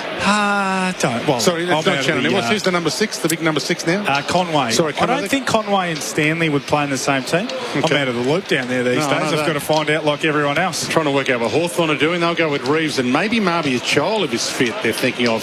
The second ruck's a big talking point, I reckon. I'm glad you raised it. We might even address that a bit more at half-time. Now, Salem's got it off the side of his boot. Melbourne do have it. Neil Bullen, a little knock-on was clever. He got it back off. And now on the run, Windsor. Can he slot this goal? He's looked really, really good. Caleb Windsor. So plenty of the ball in the midfield, and he just nails a goal there to emphasise the fact that he can kick it through the big sticks too. Yeah, we like him. I tell you what, young guys who, even though this is a practice game, but young guys who have got the confidence. So think back to some of Jasper Fletcher's early games last year. Young guys who have got the confidence to tuck the ball under the arm and say, this is just footy. I'm still quicker than most guys out here. And that was an impressive little 10-yard dash from Windsor. And to be able to steady himself and kick truly as well just shows that he does have plenty of class. He's been busy, certainly from a Melbourne perspective. If you're looking for individuals, he's probably at the top of the list thus far in terms of things that have excited you. So back in the middle, 4 straight, 24 to 6-1, 37. The Tyre Power, your trusted tyre experts, scoreboard with 14 minutes gone in the second term. Petrarca back in the middle and weaving his magic. He got the clearance, did he? No, there's a free kick to Chera. Could have been a high fend off maybe. He's a bit unlucky. So Chera gets the free kick after the Petrarca initial clearance. Mackay manhandled, no free. De Koning on the run, couldn't quite barrel his way through the pack. Towed off the deck. 50 from the Blues goal. Good gather by Laurie. Gave it up to Neil Bullen. Straight down the spine he travels. Heads to Pickett at a one-on-one. Pickett and Chincotta. Yeah, who are you backing in that? And Pickett takes the mark. Yeah, whenever you can get the ball coming in quickly. Chincotta was never really able to establish where his opponent was and where the ball was. And Pickett had him done cold. Again, at the other end of the ground, I've watched Mackay as closely as possible. He's just slow to read where the ball is going and when to move. And often it looks like he's being held, but it's just because he's been slow to react and the defender's been able to take front or best position on him. So Cozzy Pickett from about 45. Got a nice steady wander in. It's a pretty good technique, even though the kick isn't a goal. Only a behind. So the Tyre Power scoreboard. Get the power and tackle road safety with Tyre Power. Melbourne 6-2-38. Carlton 4 straight 24. 16 minutes gone. Second term. Straight down the spine to Cripps. Got it up to Chera. Heads out wide. He's got Ollie Hollands out there in a race on. Good race as well with Windsor. Hollands, Windsor, Hollands. Windsor does well. He won it, but then flicked the handball up a little too strong for McVie. Still a chance for the win here. Windsor goes back in. Third effort was spectacular. Gets down hands and knees. Now he's got it. They've got him. And the umpire will ball it up. Blues went for that same kick in when I was here last week watching them against the Cats 6 times in a row, and it didn't work any of them. And the first time there, so the player kicking in runs to the right and then hooks it, zings it back to the middle of the ground, which is very aggressive. Mackay in the pocket. Gets the kick back again, looking for a target. Windsor gets on the end of it for Melbourne. He took the mark, but it wasn't 15. Viney and now Rivers and Melbourne are out from defence. Heads wide. Chandler up against the boundary. And it was too wide for him. Free kick on the full. So Blues ball. Boyd to take it. And launches it long. And Gaunt stood in the hole. Pettinet grabbed an arm or chopped an arm, one of the two. And Max has looked good this pre-season. Yeah, he looks set for another massive year. And, I mean, so much of the talk about last year and could it work, why didn't it work. Max has certainly taken it personally and looks set to make it a big year for himself. Van Rooyen looks up. He's got Fritsch on the move in the pocket. Fritsch should get up. He does, and takes the ripper. Oh, the writing was on the wall that it was going to be that kind of grab. He had to sit. I love it when the passer kicks it to your man, sits it on your man's head. Well, it's often spoken about, if there's not a lot to kick to, particularly when there's a spare defender in the road, kick it on his head and let the forwards run and jump. But that was a one-on-one contest, and Melbourne have certainly been more willing from a marked ball situation in the front half to just run off the mark and play on. So Van Rooyen marks it 95 from goal. He takes 1 or 2 seconds and then he just goes. And the finish is not there. It's on the full. Not there, but Fritsch has had 3 shots for goal. Pickett's had a couple, so that's what you want to see. I think those two are going to be the key. Van Rooyen's, hopefully going to be capable of 35 to 40. Petty will be, what he will be, but hopefully those two can kick plenty between them. Fritsch almost had his feet on the ground when he took that mark. Yeah, Gorney's running around at the moment as if he's been told you're only playing 3 quarters. So get as much of it and then get off. Does put a pep in your step. Sure, past the Rivers. He heads back toward Van Rooyen territory. He doesn't get near it. Pitnet does, but drops the mark. Ollie Hollands blasted away, and this might be insufficient intent. In fact, it's not insufficient intent. It's just on the full. Yep. Max is going to have to come. It was quite unselfish from Max. He wanted to get out of the road so he could get forward and mark it, but he was the closest to the footy, so he has to kick it. So just holding it in one hand like a little kitten. Heads back to Tomlinson on the wing. I'll kick it backwards and then I can run forward and mark the next one. Salem's got it on the wing. 19 gone in this second quarter on AFL Nation at Icon Park. Melbourne 6-2, Carlton 4 straight. And Salem heads long. Van Rooyen might get the jump this time. And doesn't jump, but he marks it. He stood in the pack and took a good strong grab. That was a true pack mark. There was 4 of them in there.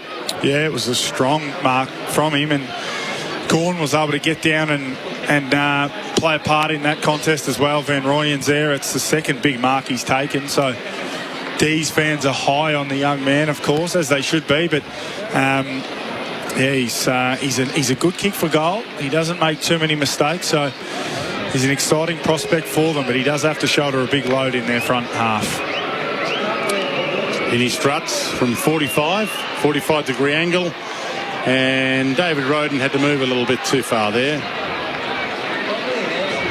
Do you think his ceiling would be this year in terms of goals? Could he get to 50? It's a big number. David Roden or Van Rooyen? David Roden will get to 50 within 3 or 4 games, but yeah, I'll put me down for low 40s. A good result. I'll go with 55. Oh, hello. Yeah. Jeepers. Long kick towards Lever, and he takes a good strong grab. It's a big number. It's a huge number. It'll put him sort of top 10 in the column. I just think someone like that. Someone's going to... Yeah. There's an opportunity for someone to be that guy for Melbourne. Lever goes to the top of the square, and good pluck in the end. Just outside the goal square by... Sparrow. I want to say Sparrow. It is Sparrow. Yeah. Melbourne gets so many entries. Yeah. They get so many entries. They just didn't capitalise on it last year. If they're going to rely on Sparrow jumping up and taking back marks, it'll be a long year. But I've got plenty of time for this guy. They put him around the ball, gave him more opportunities as a midfielder, and he looks like he's going to be able to play there long term. Yeah, and he struts from 30 and kicks the goal. Squeezed it in. I think there might be a few guys that... some guys like Oscar Allen... There's a few guys in the comp that could really grow as players this year that they've had a couple of years now, like Van Rooyen's had a couple of years that this could be the year, like it was for Larky last year. Yeah, well, a guy I reckon I was slow to his party, so now that I was slow to arrive, I'm going to be last to leave. I'm a big Mitch Lewis fan. The only issue for him has been staying on the park. Only 15 games last year, but he kicked almost 2.5 goals per game. If Hawthorn can improve again, now Nick Larky's proved You don't have to be a good team to kick 70 goals. Imagine how many he would have kicked if he got to play against his own team twice. Nick Larkey would have kicked 85. But, Mitch Lewis is one of those guys as well who could jump up and kick 60, I reckon. Pitternet and Gawn. Gawn tried to knock it down to Salem. Pitternet got the clearance for the Blues in the end. Little bouncing ball that Lever read beautifully off the boot. Handball chain ends toward Rivers. He got it up and Bowie runs away from it. Runs away with it from defence. Gave it to Neil Bullen. Pokes the pass to Petrarca. He should give it back to Bowie. Second possession in the string. Heads out wide to Fritsch. The ball moving that Melbourne. And it ends in a forward having a shot at goal. It's a little wide, but at least they're getting shots here with their inside 50s, not turnovers. I was going to say that I guess the perfection aspect in a coach would say, we probably should generate an easier shot for goal in terms of the way that ball entered. The Melbourne player was running shoulders out between the centre square, but Fritsch has ended up right up on the boundary. Oh, hit it into the man on the mark. So McGovern got a hand on it, knocked it back down. Ollie Hollins now has it. Half-back feint goes to De Koning, who had it and then flicked it and fumbled it. I thought he held it long enough, but the umpire said no. It'll be a ball in. You mentioned Hawthorn's forward line, so that's a new forward line around Lewis. So they lose Kaczynski. They go and get Chol, Watson. They're going to play Hardwick forward and Ginnivan. So it's a whole new forward line. It might actually work. It doesn't excite me, Dwayne. I've got to be honest. Okay. Mitch Lewis does. Yeah. And they're trying to fit the pieces around him. We don't know what Nick Watson's going to look like yet. Well, we know he looks small. He's really tiny, but apparently he can go. Chera goes inside to Hewitt. Shrugs the tackle. Thought he might have got one from the umpire for too high. Umpire said no. And Billings is taken to the line. Carlton's midfield's been a strength for them, but I reckon they looked better when they went away from Hewitt and Kennedy and Cripps around the ball. Certainly the year previous when I was at the Cats, the big change was Blitzarves and Atkins around the ball, Selwood and Dangerfoot around the ball. Less guys who can run, and that's what Carlton did with Chera, Walsh, those guys who can run around the ball. So Chincotta kicked it straight into Max Gawn's stomach. Good smother. Saab with a little toe poke. Gets away from Viney. He's a very good player. Gave it up to Hewitt. Handballs inside to Doherty. He wobbles one in De Koning's direction. Ugly bounce for De Koning. Curnow beaten by May. Gave it to Bowie to May, and he short to Billings. He's had it a few times. Jack Billings for Melbourne. Yeah, he's one of those guys who can, again, that's a nice kick back inside to a teammate. He's a guy who can add a bit with his foot skills. Melbourne are going to, be keen to have guys who can kick the footy, and he certainly can. So he gave it to Rivers, he gave it to May, who hits out wide. Howes has got it. Heads out wide to Shackey, bounced it to him on the wing, and Shackey can't collect it and keep it alive. Been pretty deliberate with their... they haven't been too eager to give too many handball receives in the back half. We saw Petrarca turn one over earlier. In the back half of the ground, they're certainly looking for those in-between kicks, sort of 25, 30 metres to a teammate. So it's a precise game style that they're trying to play out of the back half, but it is controlled. Big Max slaps at 35, 40, 45. It keeps rolling. He slapped that 45 metres to advantage. Wisnowski would be proud of that roll for the San Francisco 49ers. That was a big spike. Yeah, it's nice. So, half-forward flank now for Melbourne. Gawn and Pitternet. Hopefully gets the metres gained for that. And this time a little deft deflection in Viney's direction. He played for the high free kick and got it. That was there for sure.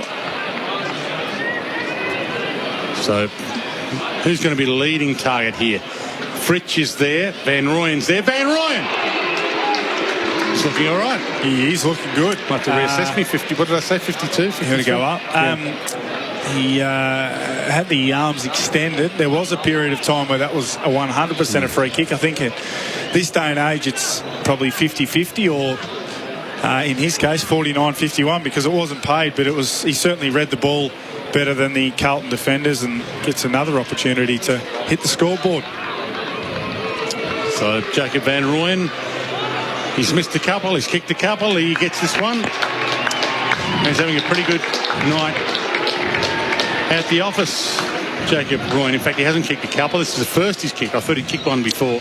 He's had a couple of shots. He's taken 3 nice contested marks. That's element of the game that he'd be most pleased with for sure. But I guess looking at the game simplistically and saying, well, the best teams need to average 13 and a half, 14 goals per game. That's from Melbourne's point of view. Well, I think, okay, if they're going to average 14 goals a week, where are they going to come from? So he's going to need to be right up 40 plus. 50 plus is a big number, but if you've got him at, say, 47 and Pickett kicks 38 and Fritsch kicks 37 and Petty chips in here or there, then all of a sudden you've got the number that you need. Yeah, where's Petrarca at the moment? Is he still stationed forward? As he might be on the bench? Ball up in the middle. It's later stages of this second term. Salem's in the middle, flicks the handball to Pickett. They get the clearance, Melbourne, but don't really get it to their advantage because Chincotta's at half back. Almost meant high play on. Ball comes out to Sparrow. Top of the square, and Fritsch stayed down. Goal square. Van Rooyen, it was nearly there for him, and he just overran it.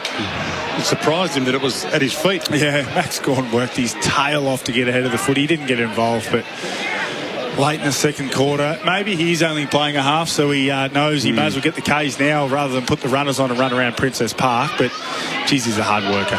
Salem gets on the end of that palm down. Rivers breaks free. Spear pass to Pickett. 50 from goal, and it's another one of those passes JJ was telling you about before. It's precise ball movement that you pick a guy out rather than just bomb it and give him a chance. Has he got the everything we've seen thus far has suggested the breeze is going the other way, so this will take some kicking from him. And if you are a fan of the superstars of the competition, you might see a few of them running out on the ovals outside if they don't play the whole game, so get down there and you might get a photo or an autograph. So Pickett from 51. He's got the distance. Oh, wow. That was beautiful. And it is only a practice game, but Melbourne looking a little better than Carlton at the moment. 8-4-52. Sorry, 9-4-58 to 4 straight. And we're not at half-time yet. 9-4-58 to 4 straight 24. You wouldn't want 20 kicked on you in a practice game, I wouldn't think. And no, not ideally. Might not get near that, but they're looking at being a chance for 10 to half time. Yeah, and they'd be super pleased with that. I think the element that we've spoken about a few times is just the involvement for Pickett and Fritsch and Van Rooyen there, certainly tonight, but moving forward, they're three most destructive and impactful forwards. We know Petrarca can be better than all of them, but he's, I guess, a midfielder first and foremost. But those three guys have had 7 or 8 shots at goal between them, and Melbourne coaches and fans would be pumped up about that. So back in the middle, Gawn and De Koning. Ball knocked down in the direction of Salem. He got there for the clearance and then his kick was smothered. Good tackle laid by Rivers. Ball flung out to Akers, gave it up to Cripps, danced back inside, got away from a couple. Heads long, heads toward Mackay and Curnow, and beaten by May. Just a powerhouse, isn't he? He just reads the ball quickly. Him and Lever both read the ball so quickly, and May's he's a very, very sure mark. When he gets an opportunity, like Jacob Wiedering, who would normally be at the other end, they're just so steady in the air. Matter of seconds to go to half-time at the moment as the ball is spiked on the wing. Chandler kicks toward half forward. It's a 1-on-2. Melbourne have the 1. Kemp went with a fist. He knocked it down. Chandler nearly crumbed it. Saar did crumb it. Gave it up just in time. Out wide to Young. And he takes the mark on a half-back flank. See what he wants to do here with just seconds remaining. They've licked 9 goals, the Blues. Standard down the line, kick to Pitternet.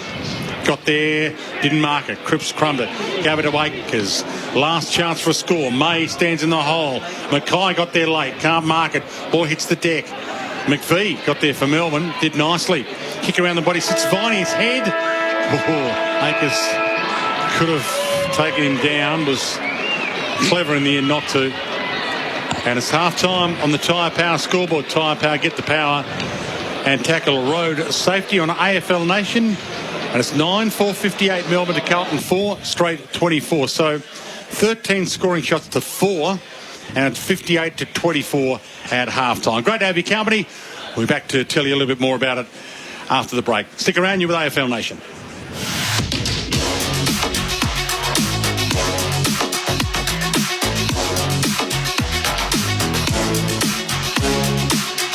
listening to the 2024 AAMI Community Series on AFL Nation.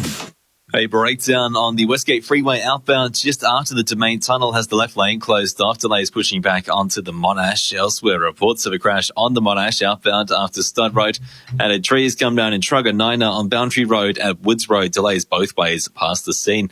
Wouldn't you rather be driving the number one selling vehicle in Australia, Ford Ranger? Discover all the reasons why the Ranger is Australia's favourite only at your local Ford dealer. And footy is back. The Blues take on the D's live tonight on SEN. Right now at Macca's, go large or medium or small. This month, get any soft drink, any size for just $1. Value means more at Macca's. Available at participating restaurants. Excludes McDelivery. Excludes frozen soft drinks. Here's another tyre safety message from Tyre Power. If your steering is vibrating or pulling to one side, it's a sign you need a wheel alignment. If you leave it too long, it could lead to premature tyre wear and affect your car's handling in emergency situations. So for safety's sake, get the experts to check it out. Tyre Power. Get the power of a free tyre safety check at Australia's biggest independent. Visit tyrepower.com.au or call 13 21 91 for your local independent owner.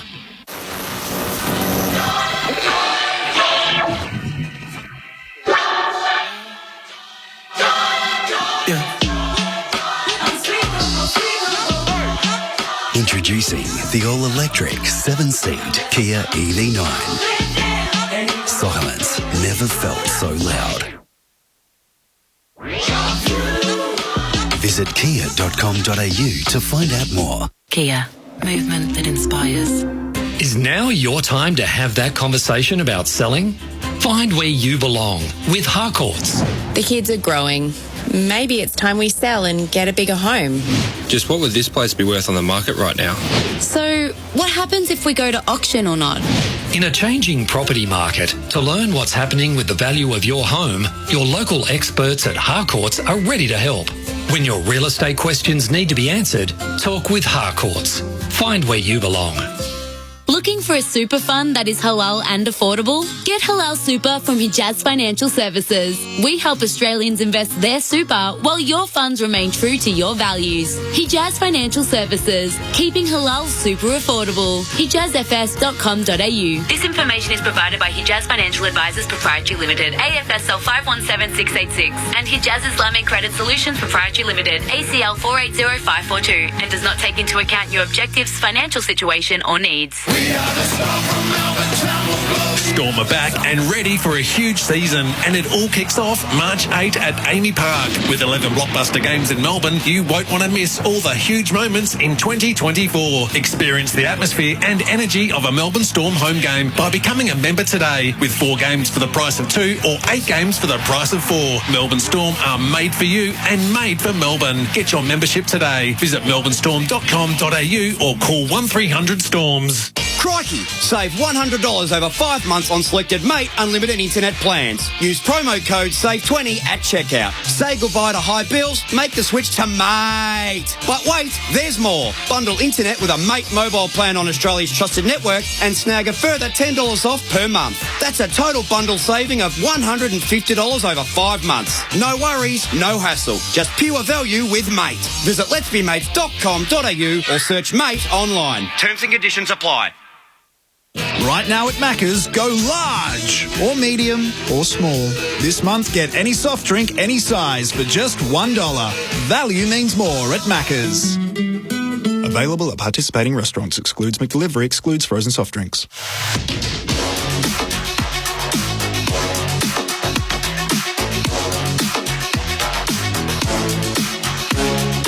You're listening to the 2024 AAMI Community Series on AFL Nation. Fogarty's got it, and he launches the Blues. He's got Mackay and Curnow. Tomlinson running back. Curnow should get there. Open goal. If he gets it, he leaves it for Mackay. Great shepherd, Charlie. That was beautifully unselfish by Charlie Curnow. He almost ran between Mackay and Mackay's man so Harry could get it. Salem's got it off the side of his boot. Melbourne do have it. Neil Bullen, a little knock-on was clever. He got it back off.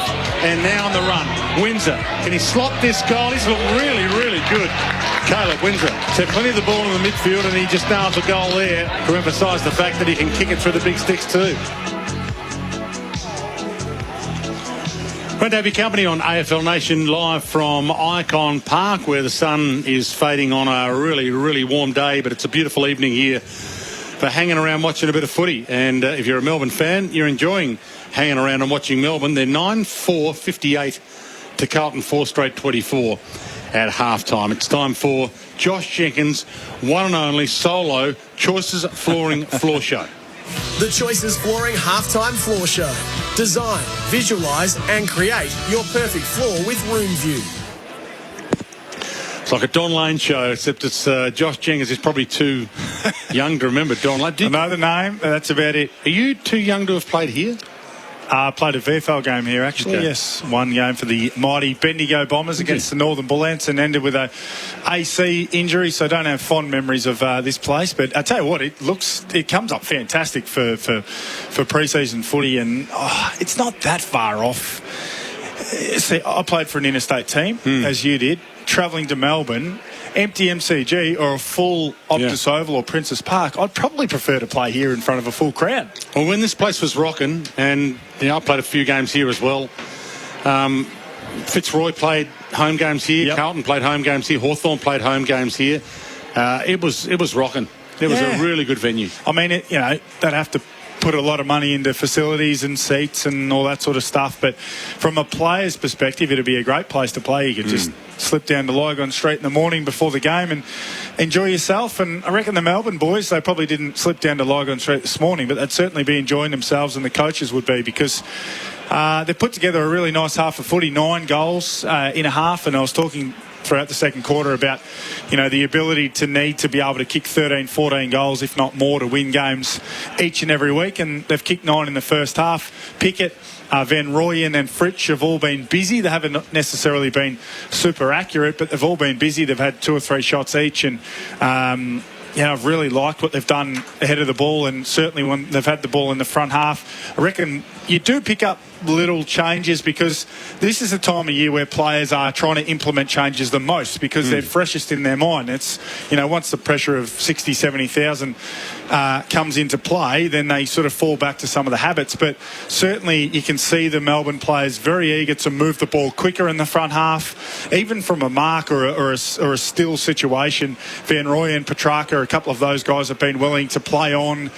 I guess when in the past they think, well, I'm not going to play on because they've got nothing to kick to, it's like, no, let's just play on and see what happens and see whether we can make something happen. So I've enjoyed that fact that aspect of the game from the Ds, and they've certainly played a nice half of footy. Carlton have done some good things as well, but the best part of 6 goals behind, Melbourne have just done a few more things better.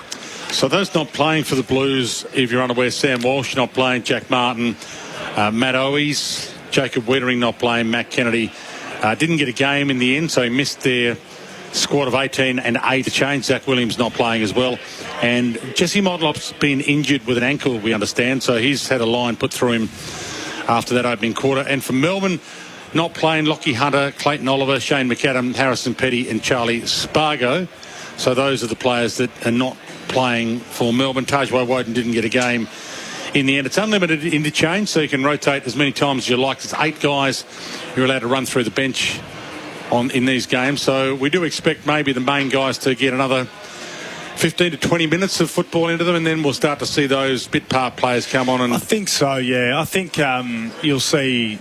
Well, if I was coaching Melbourne, now this is where the conditioning department do have a big say in things, and different clubs would run it differently, but there'll be a number that each player would have a distance and a speed number that they need to hit ideally. So even some of the guys, you might see them, if you're here listening or watching on TV, you might see some guys running the boundary because they haven't hit their speed. So speed is typically 24 kilometres and above. There'll be a number, it's about 300 metres of it. So if you don't hit it, you'll be asked to do extra afterwards. So how many times do you have to hit that speed? So you've got to hit that for a combined total of typically about 300 metres. Right. So the best in the business, guys who are elite high-speed runners. So an Isaac Smith, when he played, he would get 700-800 metres of that. So it's not one size fits all. It's it's tailored to the way you play. So Big Sauce Jacobs, who I used to play with, I used to laugh because he'd get 0 every week. But it didn't mean he couldn't play because he was a fine player. But it's just different for each position. So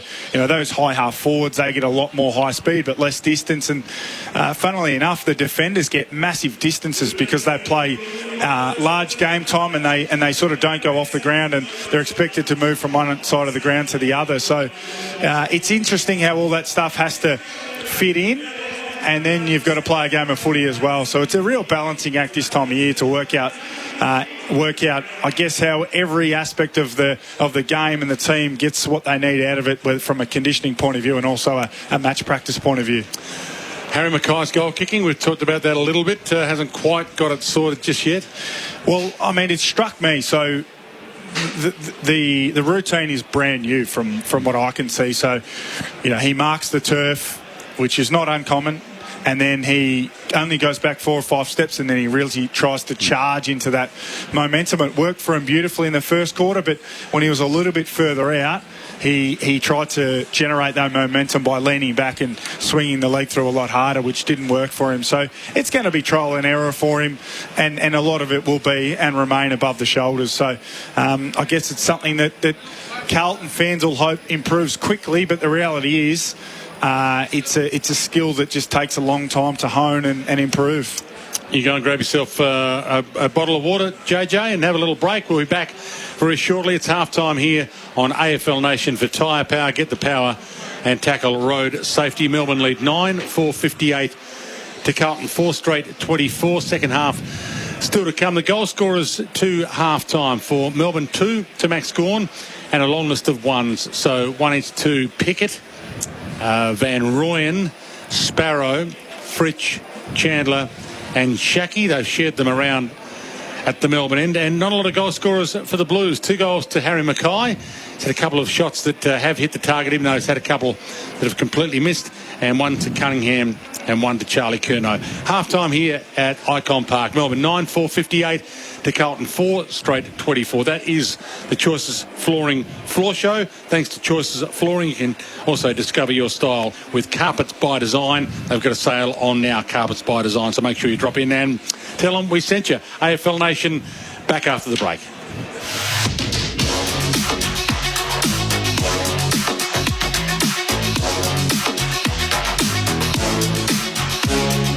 You're listening to the 2024 AAMI Community Series on AFL Nation.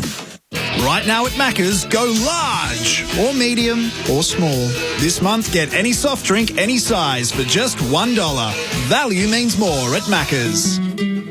Available at participating restaurants. Excludes McDelivery. Excludes frozen soft drinks. Whether you're a busy household looking for family-friendly options, or love the feel and comfort of luxurious natural wool, or maybe it's a healthy choice asthma-friendly carpet, then Choices Flooring has the range, colours, textures and savings you've been looking for during our Carpet by Design sale event. Go online at choicesflooring.com.au and discover the carpet solution that's just right for you. With savings across the range, now is the time to visit your nearest Choices Flooring showroom. Here's another powerful reason to choose Tyre Power. Tyre Power stores are owned and operated by local families. We're part of the local community and we understand the cost of living pressures, which is why we're here to help you save by getting the power of lower prices so you can stay safe on the roads. Visit tyrepower.com.au or call 13 21 91 for your local independent owner. Real people, real products, real fun. No matter who you are, Sexyland has something real sexy for everyone. With Australia's biggest range of sexy costumes, lingerie, couples toys and fun gifts and games for adults. Sexyland. 11 stores in Melbourne and Geelong, open till midnight 7 days a week. Or shop online for 2-hour delivery.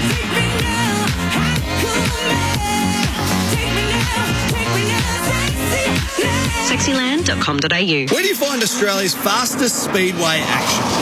Play Per View, your place to watch all the greatest Speedway events live or on demand. It's a Speedway streaming service built by Speedway fans for Speedway fans. Streaming the biggest live events in Australia and a huge backlog of historic Speedway moments on demand, including sprint cars, sedans and heaps more. And you can watch all the action live on clayperview.com or download the Clay Per View app today. Luxury Escapes, the world's best holidays handpicked by experts. Here's your burst of luxury to book now. Crown Metropole Perth. This iconic 5-star resort oasis is minutes away from the CBD. Escape with daily breakfast and valet parking. Crown Metropole Perth. 2 nights from only $579. Valued at up to $1,930. T&Cs apply. Book at luxuryescapes.com.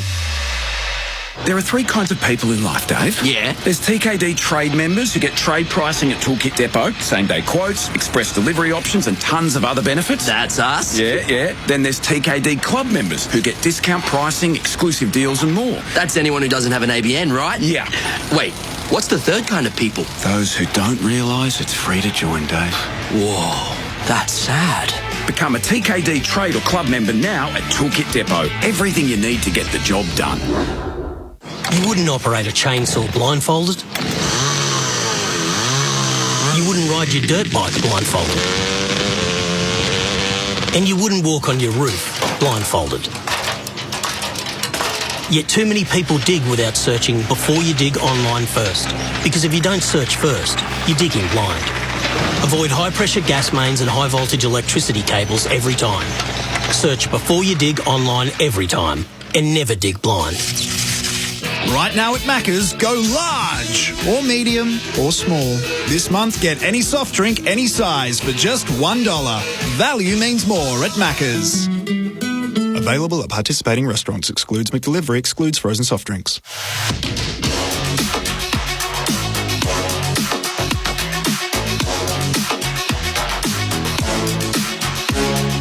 You're listening to the 2024 AAMI Community Series on AFL Nation.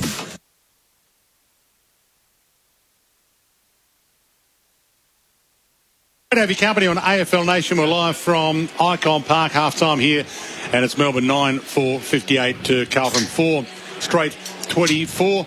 And as I mentioned, the goal scorers, only the one multiple goal scorer for both teams. Max Gawn's got 2, and the multiple goal scorer is Harry Mackay for the Blues. He's got 2 and a long list of ones outside of that. Beautiful evening now. Mark Pitternet doing some run-throughs for Carlton. So his day as a ruck might be done. Yeah. He might be coming off and letting De Koning do the rest of the work. He hopes so, because if Big Max wasn't giving him the run around in the first half, he will in the second half, because Mark Pitnet's clearly doing some extra conditioning. He's doing a combination of change of direction and I guess long distance running, a little bit of footy work just to get that conditioning load in. So Mark Pitnet's day's done, which is good in a way, because I think it will now allow us, Dwayne, to get a look at De Koning as the full-time ruck and a little bit of backup work from Harry, which I personally think is going to be their model moving forward. So unless they bring in another ruck from who hasn't played yet, I don't know if there's one on the list even, but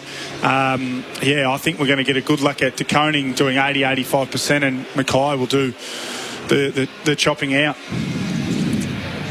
Third quarter about to, well, we're not far from getting the two teams out there. Brought to us by McDonald's. The new McCrispy is available at Macca's, and still the $1 soft drinks, which is nice in this kind of weather at Macca's to be able to drop down there. What else do you expect to see? Well, tomorrow, a couple of games tomorrow. The Cats are playing, in fact, the bigger soft unveiling of the new stadium against Essendon, which will be kind of nice. Yeah, well, I've been driving past it most days with the kids and checking up on the progress. My 5-year-old said, they better get a wriggle on, they'll get a fine, but it sounds like they're going to be ready to go, so that'll be fantastic, because it's always been difficult to get a ticket down there. But yeah, I mean, these games there's only really one of them now, so you hear clubs, and I guess us as well, say, they don't mean much, but you don't train all summer to just waste a dress rehearsal. You don't waste it. You don't just say, well, we don't really care what happens.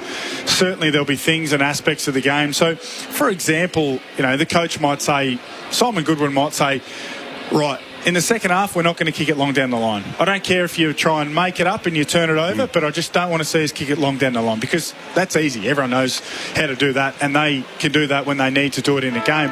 Or there might be, I just want you to give a handball receive if you're between the arcs and you're in the corridor of the ground, just give a handball receive. Things like that you won't be seeing from teams during the season. They're the sorts of things that coaches like to implement at this time of the year, because there are no real consequences. Blues back out there now. The Sunday game's an interesting one to me. St Kilda at Moorabbin against North Melbourne. We saw quite a bit from North. They look like they could actually be one of those teams who, if these kids can all kick and they move the ball slick by hand. I know their defence has still got some worries, but they do have a full forward who can kick a big number. All of a sudden, the whole world changes if North Melbourne's competitive this year, I reckon. Yeah, and I hope they are, because it's been a long period of being very, very ordinary. So I hope they can be. What they do have, right, so we know their defence is going to be just absolutely in a world of pain for the most part. But what they do have is a potentially dominant midfield group, and they've got a forward line that looks outstanding. The surprise to me has been apparently Charlie Comben is going to play down back. He looked to me the perfect foil to Larky as a forward ruck. Now, I asked a couple of people who work around the Roos and to explain to me why.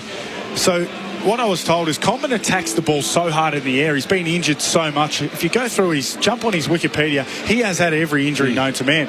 So I think the coaches are thinking if we can put him behind the ball, he's not necessarily going to recklessly throw himself into contest. Now, I don't know if that's true or not, if that's the way the game's played, but they're just trying to give him a chance to play behind the ball and string some footy together. So, again, we talk about, someone playing where the team needs them rather than where they need to play. This might be a case of Alistair Clarkson saying to the young man, no, we're going to put you somewhere that might benefit you rather than putting you somewhere where we need you. So that's certainly what you can do when you're a developmental team.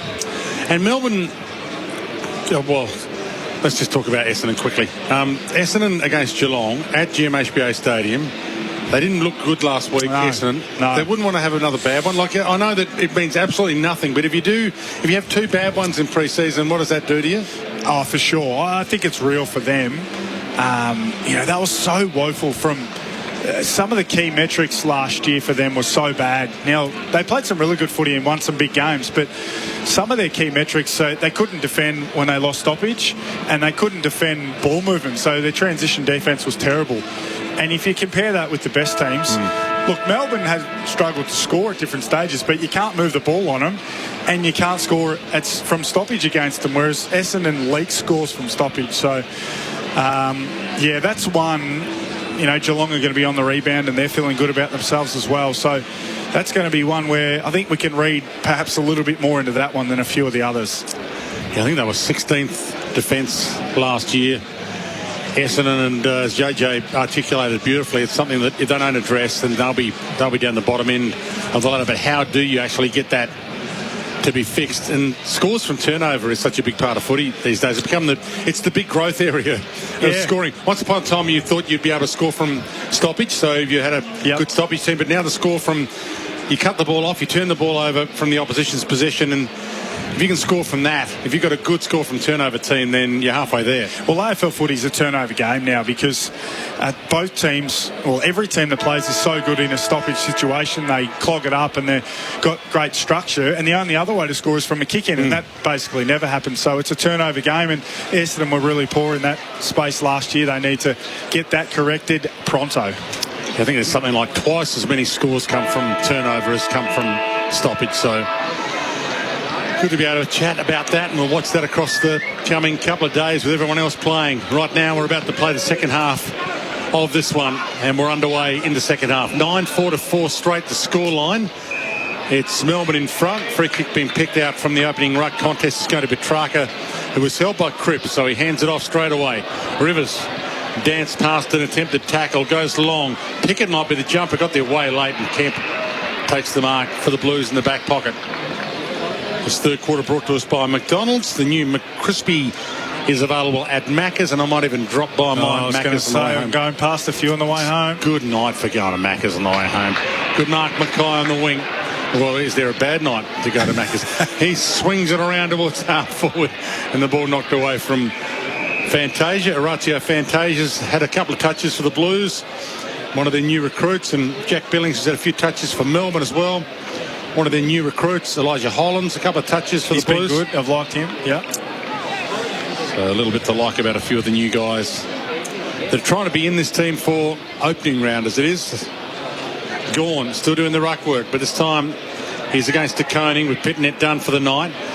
Now, who's going to get on the end of this? It's Rivers with Viney. They both look at each other. Rivers does the 360. He sits it on Neil Bullen's head. Made him commit, though. Good commitment. Little knock on by Sparrow. Back to Neil Bullen. Middle of the ground to Petrarca. He got it off just in time. And Laurie, his kick misses the target. And here's that turnover. Straight to the waiting arms of Boyd. See if Carlton go here. Heads out wide to Newman. Chip kick to Sard. Had to get down low. Missed it. Danger again. Little toe off the deck. This time is going to be okay for Newman to get them out of trouble. Hollands weaving his magic. Does really well, Ollie Hollands. To Newman. To Kemp. Sard took a long time to get up, by the way, behind play and out wide. Mark taken by Cunningham. He's still a tiny bit proppy, but maybe just a little elbow or a bump or a cork that you're not yet used to of this time of the year. Toward half forward. Botlop, the other guy who's off injured at the moment for the Blues. Doherty got it up to Sard, centre half forward. Chip kick is delightful. Just poked it inside 50 to the leading target, and the mark's been taken by Cottrell. Yeah, it was I tell you what, he was hobbling earlier, but there's nothing that won't make you feel a little bit better than seeing the ball coming toward you, and Sard was able to, as only he can, just angle that footy back inside to Cottrell, and got plenty of time for this guy, but he's going to have to work for his spot with, you know, the Hollands boys and a few others. Doherty plays on the wing, so I like him, and I think he's in their best team, but he's going to have to play well every week.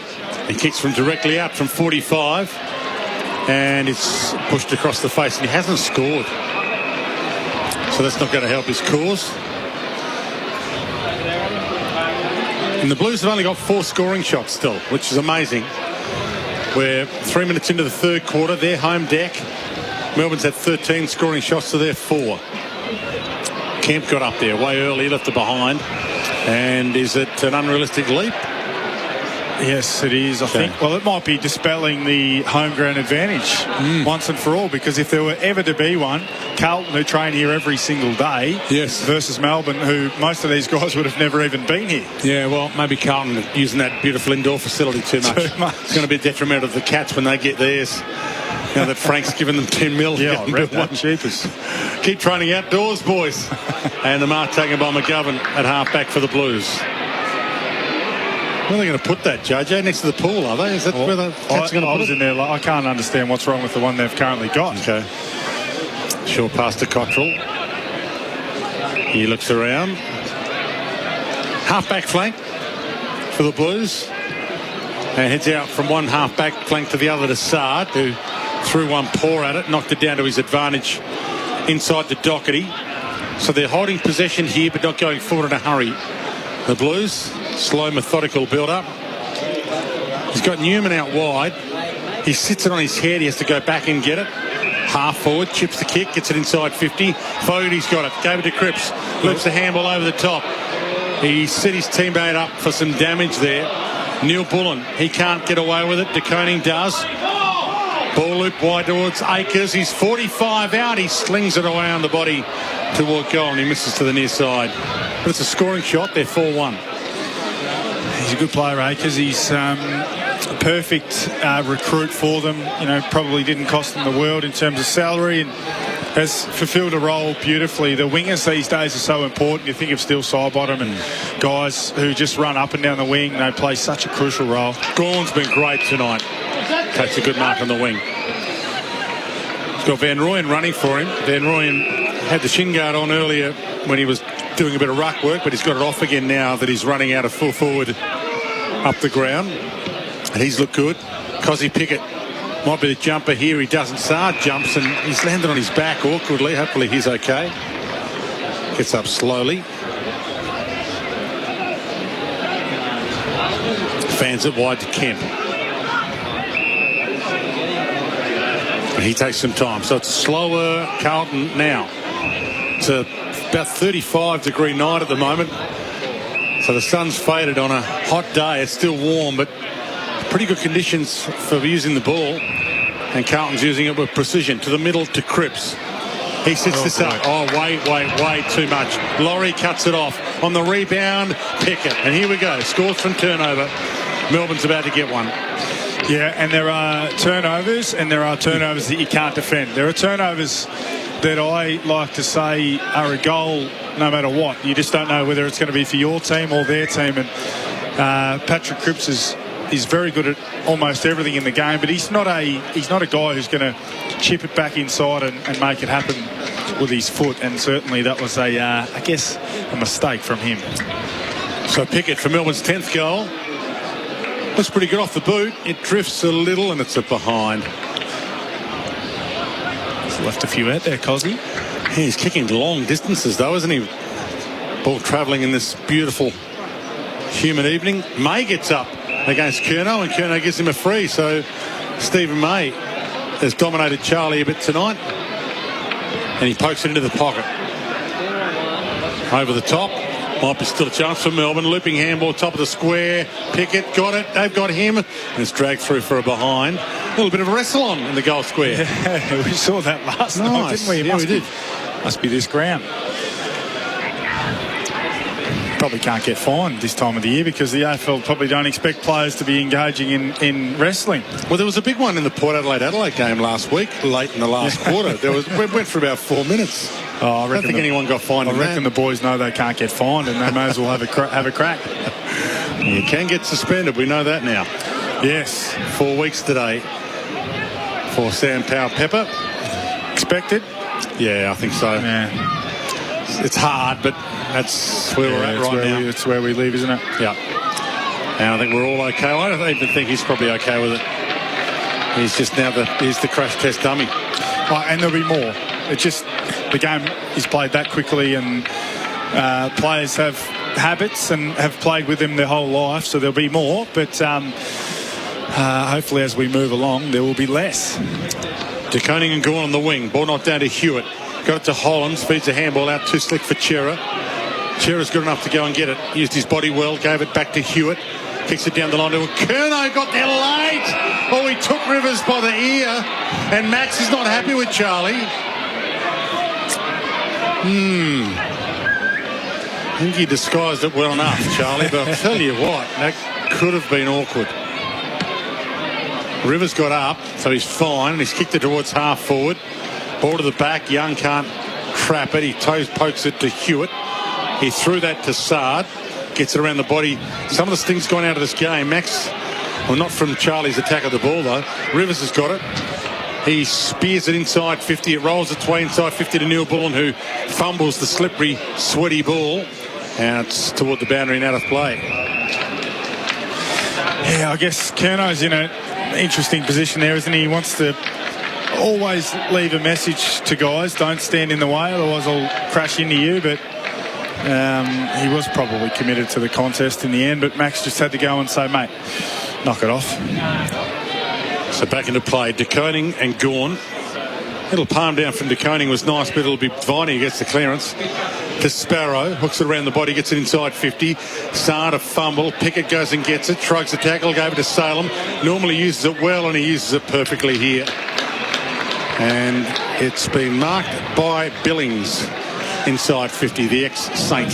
I think that might be the primary reason, thinking about, why you'd put Salem around the ball. Now, clearly, they've lost Brayshaw and they haven't got Oliver tonight, but Salem to me doesn't strike me as a guy who's going to win a lot of centre clearances or stoppages, but having him play as an on-baller, if he can get the ball in his hands closer to goal, that's the key for them. And you might be spot on, JJ, because it's set up a goal for Melbourne for Billings.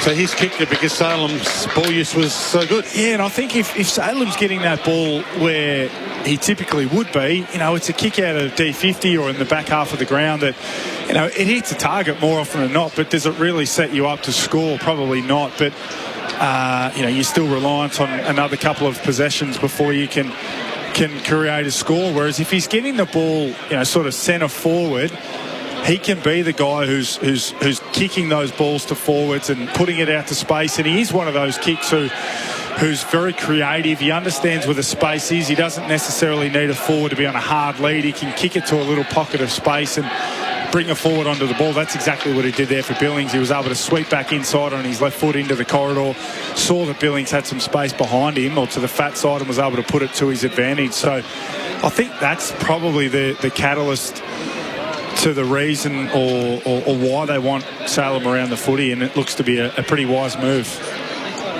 Harry Mackay into the ruck, which is...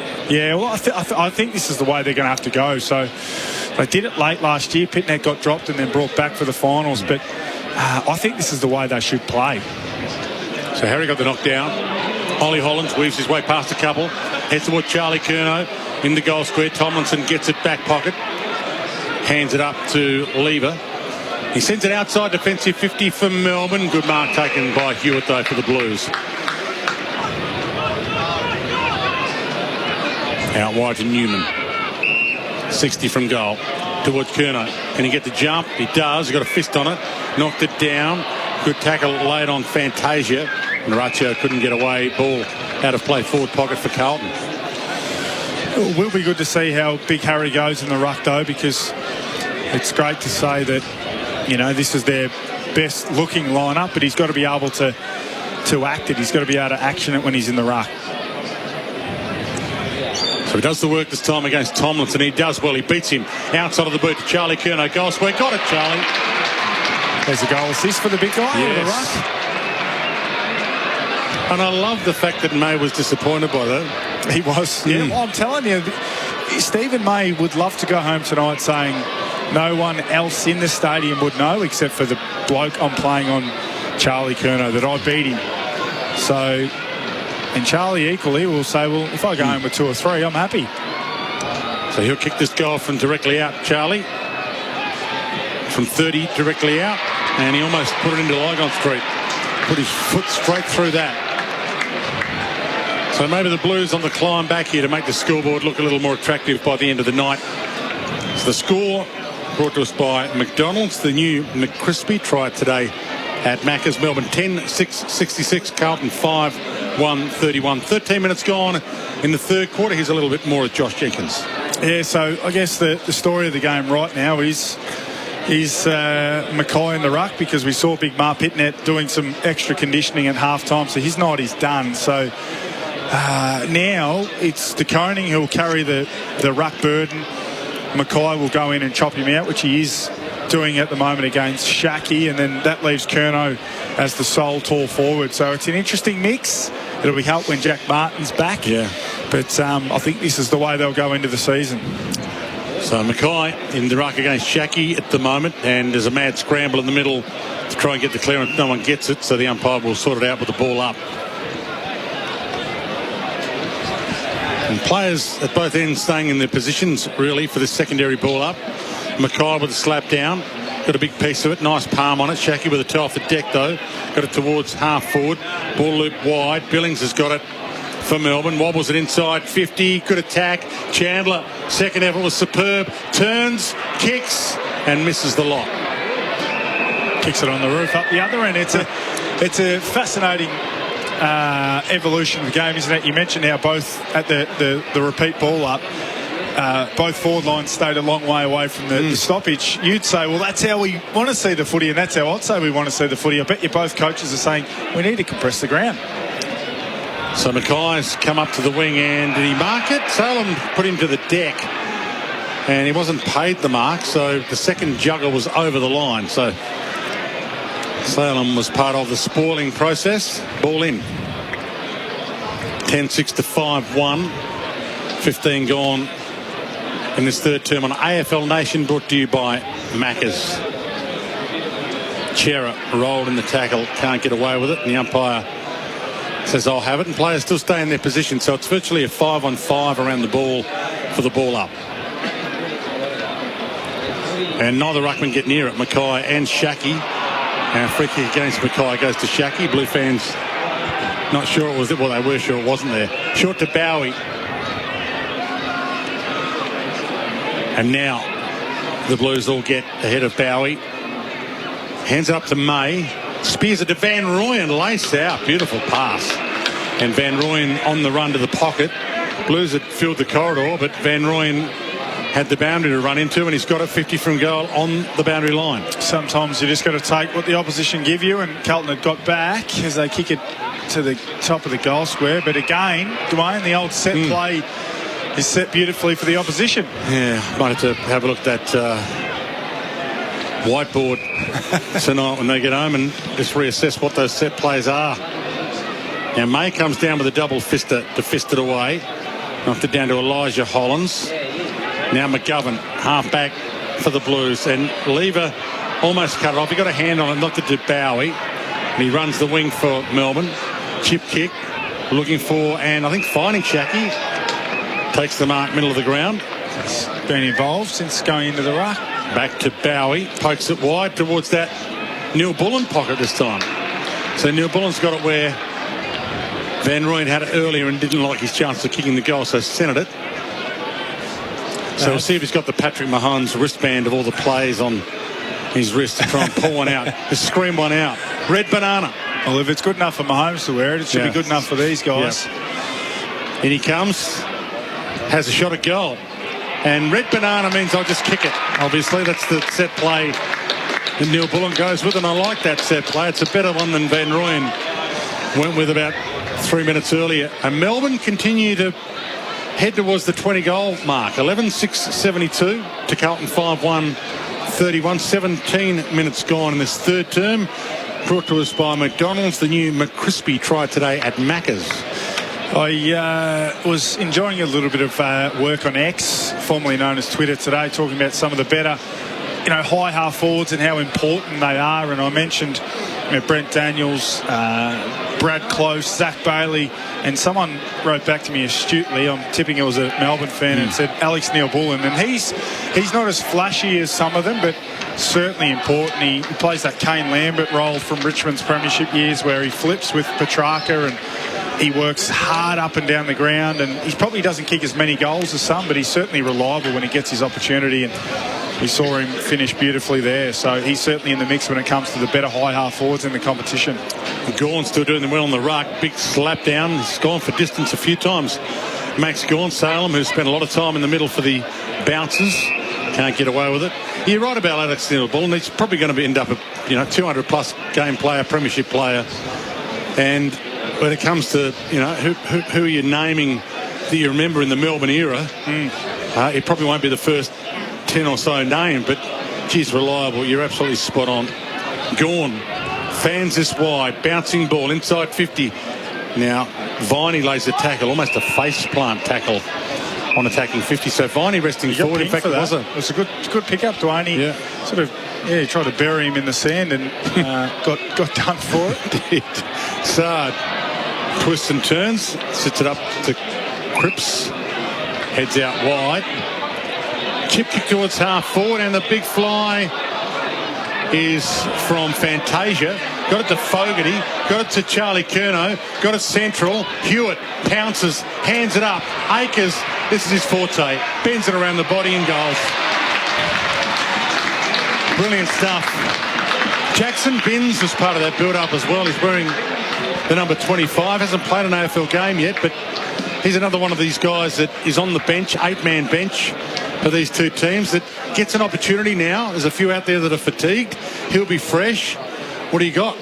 Exactly right. And look, both coaches at this stage of the season or the pre-season, I reckon the coaches kind of know what their round one team looks like, but this is an opportunity for some of these young guys to say, and any of the guys who aren't in that 23 to say, well, don't forget about me. If someone falls over, someone gets injured, someone gets suspended, then you've got to put your best foot forward. And even when the team looks very stable and you might be third or fourth in terms of the depth chart, things happen across the next 30 weeks of the year, and you might be needed in the last game of the year or the second last game of the year. So it's an important half for some guys. Gawn won the knock, but knocked it straight to Cripps. Had to handball to Doherty because he was caught. Now Max Gawn gets the clearance. It's a bounce pass to Petrarca. Feeds it further on. Viney resting forward. Gets it, but Binns got him. Hand up is good. Windsor again gets a chance for another goal. Caleb Windsor at the moment looks like he's going to be in there 23 for opening round the way he's playing. Absolutely. Just having a look and checking where he fits in the old Rising Star setup, because a player like that who's got the composure. So that one there, even in the second time around, the first goal he kicked, he had a little bit more space and he tucked the ball under his arm and kicked truly, but that was even more dash. That was a fine finish as well, under a bit more pressure. So anyone who can run and carry the footy and be composed when they finish is going to catch the attention of everyone. So he looks a big find for the D's, lining up on the wing. Of course, maybe only getting the opportunity because Lockie Hunter's not out there, I'm not sure, but this is the thing. Windsor's saying, look, Lockie Hunter might deserve a game, but he ain't taking my spot. No, and they've lost to Sydney. They've lost. Who have they lost? Jordan to Sydney as well. Yes. Melbourne. So they've lost a few midfielders when you include the fact that Salem's now had to be used in the middle because Oliver's not out there and Spearing shot a goal in the meantime, and Brayshaw's not playing as well. So yeah, it does open up an opportunity. But there's a lot of midfielders that are star midfielders in the comp, have been brilliant midfielders in the comp, but don't kick a lot of goals. Yeah, well, that's right. I was having a look at Jordan Dawson's numbers, thinking he might be a Brownlow smoky this year. He kicked 6 goals, 15 last year. He's one of the best kicks in the comp. Yeah, so they get it. But if you can become a goal-kicking mid, changes. Changes everything. You look at Dustin Martin and guys who kick goals and don't waste opportunities. They just separate themselves again. I'm not even sure Lockie Neal's kicked many goals in his career for a 2-time Brownlow medalist, as De Koning's got it. And he blasts this long. He'll get to the back. Mackay. Wobbly ball, chaos ball, and Mackay is now in drop punt territory. He's 30 metres directly out. This is almost the perfect position that he doesn't want to be in terms of where he has to kick it from. But it was fine. Recognition of the drop zone. He was quick to move. He got out the back, and then he was able to shift Adam Tomlinson. Now he does have a lot of size and weight, even though we don't know how much the players weigh anymore on Tomlinson. But it was a fine mark. So Mackay drives it through. Gets very close to the man on the mark. Does, and his numbers are going to look okay in the paper tomorrow. 3 goals, 3 straight. Mackay is what it's going to read in the paper tomorrow. That's because one ended up on Lygon Street, but he read the ball beautifully. A few times tonight he's been slow to react, and Lever and Tomlinson have been able to get their hands on the ball, but it was De Koning who marked it in the centre of the ground, and he just said, well, no point mucking around with it. I'm just going to bang it as far as I can. And Mackay was quick to pick that up. He got out the back. He was able to get in underneath the armpits of Tomlinson and shift him out of the road, mark it right in front. And 11 disposals, 5 marks, 3 goals. It's a nice night at the office, and he might even add to it yet. So they're not bringing Max Gawn off yet. So we've played 24 minutes into this third quarter, and Max is still out there. So their number one man, he goes with a big thump, and the umpire calls it back. He's born one. I reckon they'd have a number. It'd be 8-9 Ks for him, something like that. Let him get to that number and then call it a night. I reckon the umpire could have recalled that a little earlier, save Max having to get one from De Koning in the ear. De Koning wrestles his way to Cripps, flicks it over his head, almost a throw. It is a throw. It was a flick handball. It looked a little flick handballish to me as well. Yeah. We don't see that paid enough, I reckon. I'm happy for that to be paid a bit more. Yeah, I'm undecided. I reckon if we slowed it down, he got a fist on it. But anyway, it does look throwish. So down the spine, Melbourne travel. Ball falls to the back. Blues have got too many back there. Sard goes and gets it. Chips it wide, and Ollie Hollands takes the mark. Yeah, the old rule was you had to propel it with your fist, but you don't actually have to do that anymore. You just have to touch it with your fist. Yeah. So they have relaxed that in recent times. So I suppose if umpires start having their own variation, we're going to be angry. Short pass to Ollie Hollands. He's at half forward. Chips it up. Harry Mackay could have 4 here. He didn't get the free kick for being held. And the Blues fans thought he should have been face planted as May by Charlie Curnow, and the Blues fans loved it. Ball.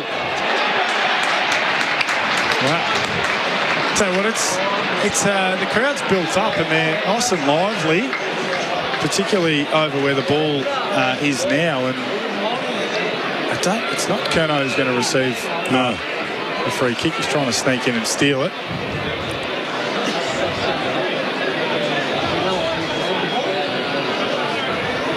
So the hook around the body looks pretty damn good. Brilliant stuff. The goal kick by Boyd. He doesn't get a chance to kick many goals. In fact, he's never kicked a goal, even though this doesn't count as a goal. He still kind of hasn't. Yeah, he's kicked a goal. So Jordan Boyd, in his career, 16 games so far, wearing the Alice band, or whatever you call it these days, to keep the hair out of his eyes. Is that the longer hair? I think it is, yeah. There's a heap of those down at Geelong, I'll tell you now. I tried hard to get rid of a few of them, but no influence at all. But I didn't know that's what they were called. But I'm older than you, so maybe they don't call them. They've probably got been rebranded. Got a tougher name for them now. I'm enjoying the work rate of Ollie Hollands. He had a couple of possessions in that last chain of play.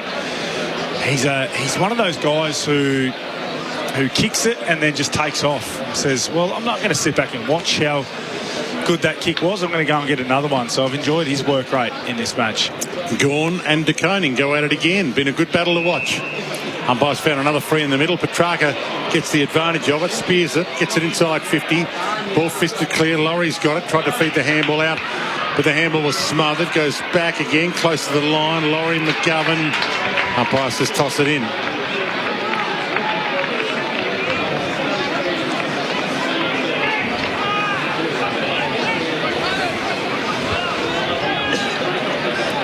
A few Blues fans a little restless, which is nice.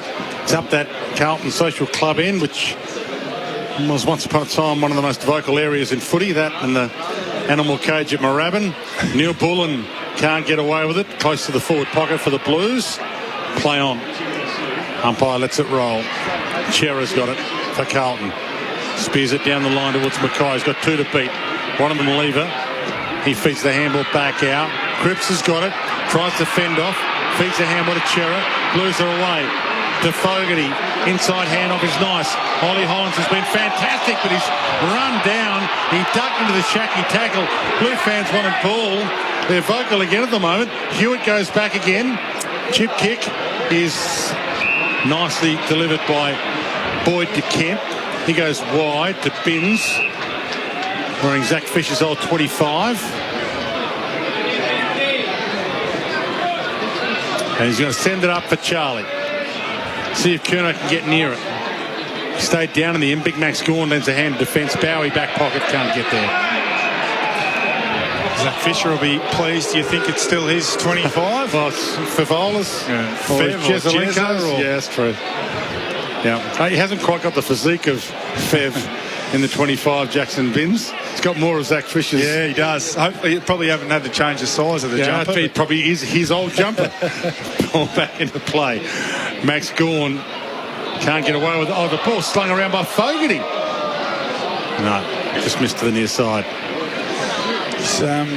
He's always been, Fogarty was at the Cats when I was there, and he's really good in a phone box. I think I've got no doubt his best footy is as an inside mid, but he's just not going to get that opportunity at Carlton. And just being able to, play that high half forward role, get up and back's been his challenge. He's not a naturally great endurance guy, so being able to do that has been his challenge. He's been able to build up that endurance and start to get it done for the Blues.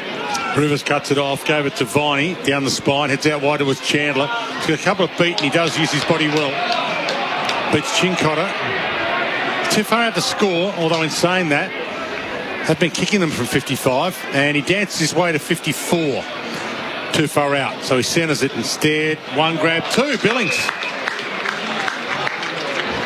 He's had a reasonable night at the office. He'd be pretty happy that he's on the way to being in their best 23 for opening round. Yeah, I think they'd be keen to try and squeeze him in, even if he's sort of borderline. You'd like to give him the opportunities to see whether he can fit in, and because he is a classy finisher and knows where the goals are.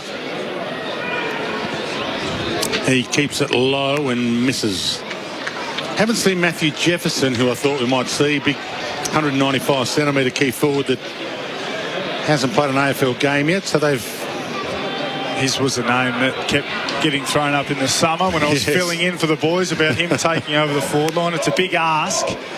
It's a very big ask, but hopefully he's developing nicely for the D's. Still got a quarter to go. Well, a quarter and 8 seconds we've got left. Gawn dives on the wing, can't mark it, and he's covered up, and we'll get a ball up with the seconds still to elapse to three-quarter time. But Carlton's closed the gap, 8-2 to 12-7. It was 9 goals to 4 at half-time, so it's 8 goals to 12 now. Haven't heard any whistling from the interchange, which is good to see the teams adhering to the new rules. That's true. I've never heard anyone whistle from the bench, to be honest. I think it was the Bulldogs were doing it. It was the... Right.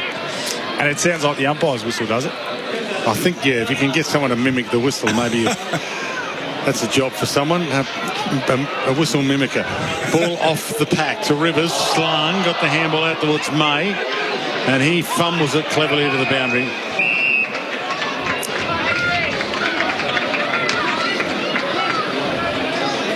Wasn't Andrew Starton or one of those comedians who can come up with the rule? Well, no, they can do a voice. Used to be able to do Sam Newman and a number of them. Surprised to see it among the rule tweaks. Back into play. Gawn with the reach. De Koning with him. Still a couple of seconds left. Binns outside of the boot, and it's bounced its way to the line, and it is three-quarter time here at Icon Park. Score on AFL Nation for McDonald's, the new McCrispy. You can try it today at Macca's, the McCrispy, and the more I say it, the more likely I am to drop in on the way home and get one. Three-quarter time here, Melbourne lead 12-7-79 to Carlton, 8-2-50. And the goal scorers to three-quarter time, we run you through those because Harry Mackay's got three straight. That's going to look good in the paper tomorrow.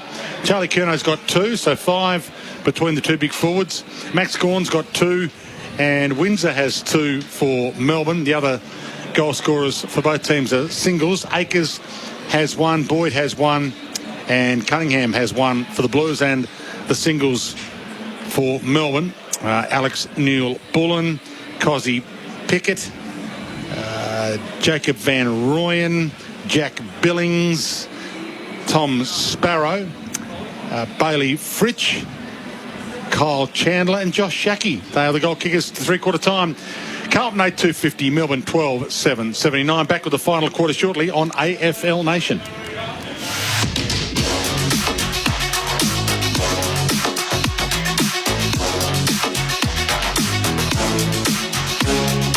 You're listening to the 2024 AAMI Community Series on AFL Nation. Right now at Macca's, go large or medium or small. This month, get any soft drink, any size for just $1. Value means more at Macca's. Available at participating restaurants. Excludes McDelivery. Excludes frozen soft drinks. Whether you're a busy household looking for family-friendly options or love the feel and comfort of luxurious natural wool, or maybe it's a healthy choice asthma-friendly carpet, then Choices Flooring has the range, colours, textures and savings you've been looking for during our Carpet by Design sale event. Go online at choicesflooring.com.au and discover the carpet solution that's just right for you. With savings across the range, now is the time to visit your nearest Choices Flooring showroom. Here's another powerful reason to choose Tyre Power. With more than 290 stores right across the country, we're not just Australia's biggest group of independent tyre retailers, we're all 100% Aussie owned. That's 100% Aussie owned, 100% independent, local and loyal. And we reckon that's more important than ever. Visit tyrepower.com.au or call 13 21 91 for your local independent owner. For over 25 years, Australia's East Coast has turned to SRV Road Freight to keep them moving. Starting out as a small family business, SRV Road Freight has grown to become a competitive, reliable freight solution. Specialising in beverage and retail logistics, SRV Road Freight take pride in operating a modern fleet of Kenworth Prime Movers and Vaudrey trailers that delivers what you need on time. SRV Road Freight, keeping the East Coast moving. To learn more, find SRV Road Freight on Facebook. You wouldn't operate a chainsaw blindfolded. You wouldn't ride ride your dirt bike blindfolded. And you wouldn't walk on your roof blindfolded. Yet too many people dig without searching before you dig online first. Because if you don't search first, you're digging blind.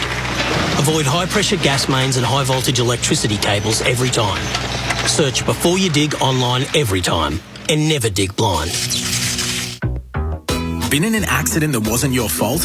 Why should you be inconvenienced? Right to Drive will get you back on the road in no time with a like-for-like replacement vehicle. Doesn't matter if it's your work van or ute, they'll deliver straight to your door at no cost to you. Search Right to Drive today. If it's not your fault and you need a ride, call Right to Drive.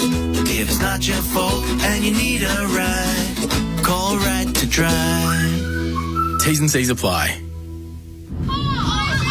Imagine if you could transport yourself from your car to this one. Discover the Hyundai Santa Fe. Serenity in the front, harmony in the back. With Lane Keep Assist, avoid the horns and the headaches. Not to mention the choice of 6 or 7 seats to suit all your family's needs. Enjoy a $2,000 factory bonus for a limited time only at your local dealership today. Imagine that. Hyundai. Luxury Escapes, the world's best holidays handpicked by experts. Here's your burst of luxury to book now. Best-selling Pullman Bali Legian Beach. Escape to this beachfront resort and enjoy daily breakfast, nightly cocktails and massages. Pullman Bali Legian Beach. 7 nights from $1,399 for 2 adults. 1 child under 11 stays free. Valued at up to $2,798. T&Cs apply. Book at luxuryescapes.com. Right now at Macca's, go large or medium or small. This month, get any soft drink, any size for just $1. Value means more at Macca's. Available at participating restaurants. Excludes McDelivery. Excludes frozen soft drinks.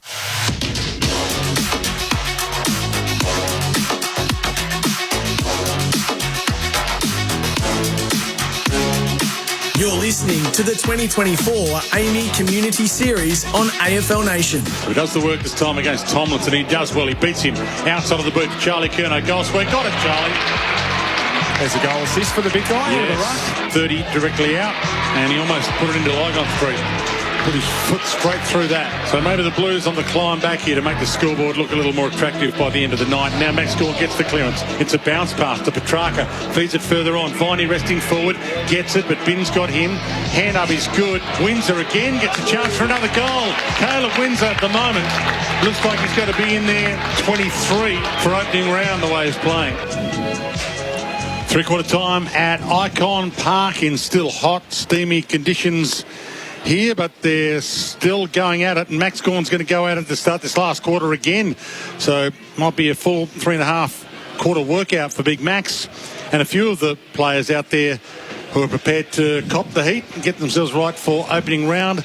The score, by the way, at 3/4 time, Melbourne 12-7-79 to Carlton 8-50. Carlton kicking 4 goals only to half time, but they kicked 4 goals in that third term, and the margin reduced to 29 points with a quarter to play. Josh Jenkins on AFL Nation for McDonald's. The new McCrispy, try it today at Macca's.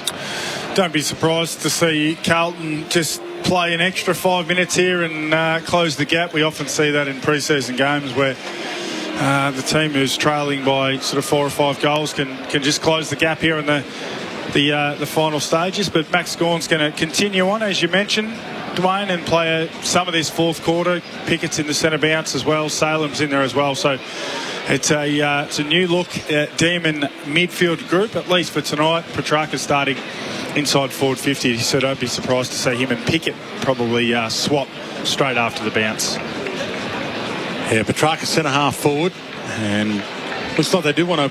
Well, you wouldn't play Salem in for so many bounces unless you were going to do that opening round. So Salem, Pickett, Viney, Gawn is what they're going with. Interesting. If this was a real game, I'd be Carlton defender. I'd be trying to. It looked like they're trying to isolate Petrarca at half forward because so much of the ball lands there. You don't want Petrarca in that much space if you're a Carlton defender. But we're not playing for points, so they'll let him do as he wants tonight. He's having a laugh. Assad is on him at the moment. So, and the umpire's bounced that almost into Lygon Street. Nearly bounced it to him. Yes. He's inside 50. I tell you what, it would be interesting if they changed that rule to just play on. I think I'd like play on. That's where I honestly would go with that. The randomness. So from the secondary ball up, Gawn down to Doherty, gets a roller straight to Salem, gave it to Viney, and Melbourne will go forward. They've got the overlap handball going nicely, and the chip kick was smothered, so it didn't quite work its way to Petrarca. Still got a chance inside 50. They go to Shaki instead. Shaki forward pocket, 45 out. What if? I mean, it was randomness was good enough for the game for 100 years, wasn't it? It was always play on. Yeah. So what if it was play on until time on, and then it was thrown up all the time? Because obviously the randomness, we don't want the last bounce of the game to be, in favour of someone. But so Shaki kicks the goal. It's a nice kick. Yeah. As we continue that conversation, well, no umpire's going to deliberately bounce it one tenth way. No, that's right. So if there's 3 seconds to go or 10 seconds to go in a grand final, and you're a point down, and the umpire bounces it your way, well, that's just the way it is.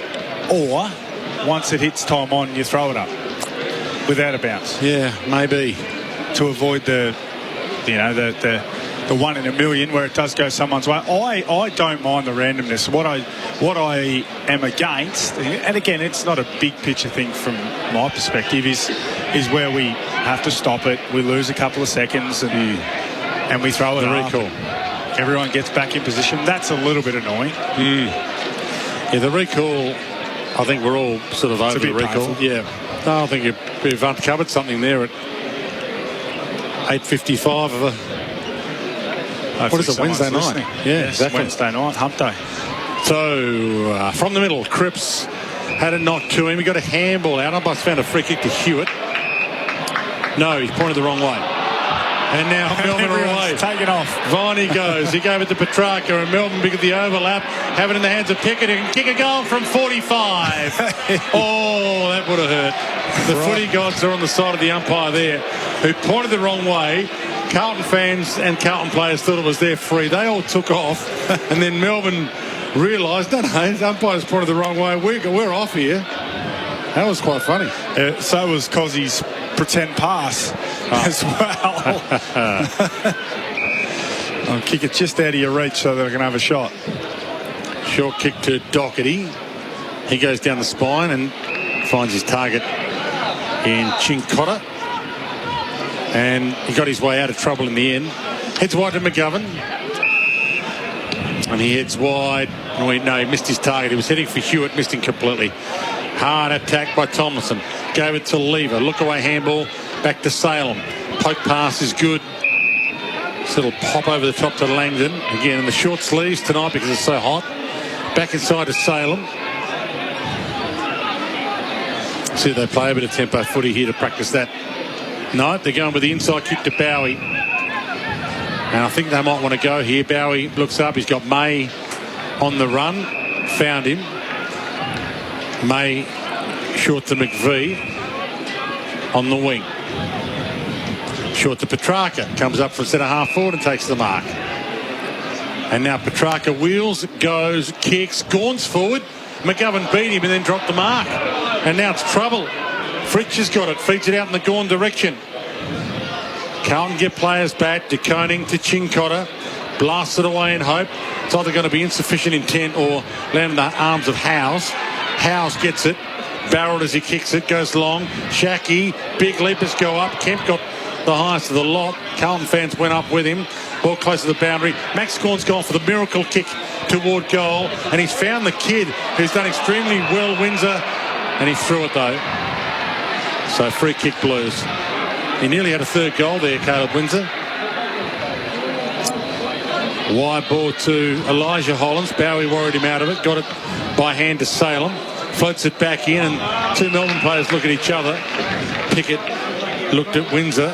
Windsor kind of thought, well, you're the senior guy here. I presume you're going to go. And Pickett had no intention of going. Boyd to Sard.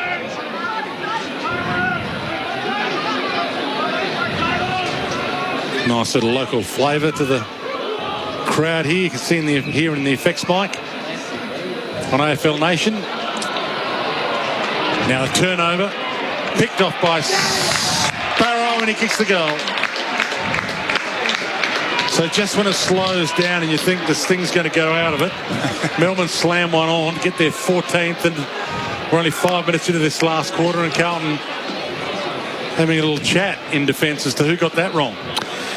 You'd want more evidence than 3 and a bit quarters of footy, but certainly Melbourne look like one of the changes for them in terms of ball movement is definitely the controlled ball movement between the arcs or in the back sort of 2/3 of the ground. But it's been at least 4 or 5 times more than what you would consider a coincidence where Melbourne players mark the ball in what clubs call the launch zone, so between 50 and 80 metres from their own goal. Petrarca did it a couple of minutes ago. He marked it and he just took off. And what that does is movement creates movement, so the player with the ball takes off and the other forwards have to react accordingly. So clearly that looks a set play for the Ds. So Petrarca back in the middle for the ball up, but he couldn't quite get the clearance. He was tackled. Gee, Pickett laid a hard bump again. He got away with it because it was low enough. Short to Rivers. And Melbourne still look on here. Rivers plants his foot into it, got plenty of distance and got it wide and got it into the arms of Laurie. He chips it to the pocket to Shackey. Can't take the mark. Pickett lurking. Kemp. Shackey. Kemp's got it. Wobbles it away. Melbourne have got a wall set up. May beaten by Curnow. He turns it inside. Went to Elijah Hollands. Ran to a brick wall. Gone. Should have been ball. Is ball. It's May's ball. Just outnumbered there, 2v4. It was always going to be turned over one way or another, and that's probably not a bad way for it to be turned over because Carlton have a chance to get back and defend. So to Gawn, to Bowie, to May, heads out wide to Billings. He's 70 from goal. Van Rooyen's in the goal square. Goes with the short pass to Rivers. Another short pass to the top of the 50. As JJ said earlier, no good banging it long these days because it doesn't really amount to much other than a point for a turnover, essentially. And now Rivers gets a shot, and in these conditions, it's kickable. Yeah, definitely. And that's Billings again showcasing probably his greatest skill as an AFL player. And you go to a club recruits you because of what you can do, not what you can't do. And he's a good kick, and he displayed that there. From 55, gee. That was a horrible kick, yeah. On the full. So Charlie Curnow comes up to make a fist of this kick from full back, and he got front on contact in the marking contest. It's a free kick. He's dropped a couple tonight. I think he dropped that one before the free kick arrived, but he gets it nonetheless. Yeah, he was sort of pushed front on after he dropped the mark, which was after the marking contest was over. Got the benefit of the doubt. Gawn still out there, pops it to Rivers, and they're still continuing to run here to Billings, to Chandler. 55 from goal, and he kicks it out on the full, and they can start all over again. Free kick, Carlton back pocket. Yeah, well, I guess the interesting thing now is for the Melbourne coaching staff and conditioning crew, that looks like a free kick. It will be a free kick to Lever, who always reads the ball beautifully. How much is enough? Because Melbourne, start this season in, 8 days. Shackey jumps for it. Neil Bullen kicks around the body. He might have kicked a goal. He hits the post. Yeah, so what happens if the high-performance guy says, well, he's reached his amount of Ks, and all of a sudden you've got 6 guys who should be taken off? Yeah, well, I think that they certainly have it down to a fine art, so you wouldn't expect it to come to that. But if it did, then I think you've just got to, unfortunately, sacrifice a few of the foot soldiers and say, Max, Christian, Stephen, Jake, you're coming with me, boys. Well, they do have... Sard. What happened there? Well, Sard has gone to kick it, and it's ended up becoming a bounce. But he was being tackled. I've never, ever seen that. That was holding the ball. The umpire's just made a blunder. But, wow, Sard's gone to kick the ball. Pickett's gone to make the tackle, and the ball's effectively bounced back to Sard as if he's bounced the footy. Unbelievable. So the umpire, okay, fair enough. Make it blue. It was definitely a missed holding the ball. Say that again, actually. But that was, I've never seen that. And I think that's why there was no complaining. Kick to the top of the square, and it's a good strong mark taken in defence. We're about to see a replay of it. So Sard runs, on his full measure. Goes to kick it, and it bounces back to him. I've never seen that. So free kick to Harry Mackay, back pocket for the Blues, who are 8-2 to Melbourne 14-9 in this Community Series game here at Icon Park. Late in it as De Koning outmarks Gawn. 11 minutes gone, final term. He got it off to Cunningham, sends it inside 50. No mark taken. Akers good tackle though after contesting to get it to ground. Umpire let it roll. And Melbourne's still on the slingshot here. Ball handed out in the direction of Rivers. Couldn't get away with it. Neil Bullen, great drag down tackle from behind. Ball. They're still bringing the heat, Melbourne. And Melbourne, by the way, is bringing the heat. So it's hot in Melbourne tonight. And Melbourne look hot tonight. It's good to watch. It is. It's been a good game. 14-9 the D's to Carlton 8-2. There won't be any questions asked about the Blues after this, you wouldn't think. It's only a trial game, but certainly if you're a Melbourne fan, you feel a little better about yourself heading into opening round. AFL Nation coming your way thanks to Macca's.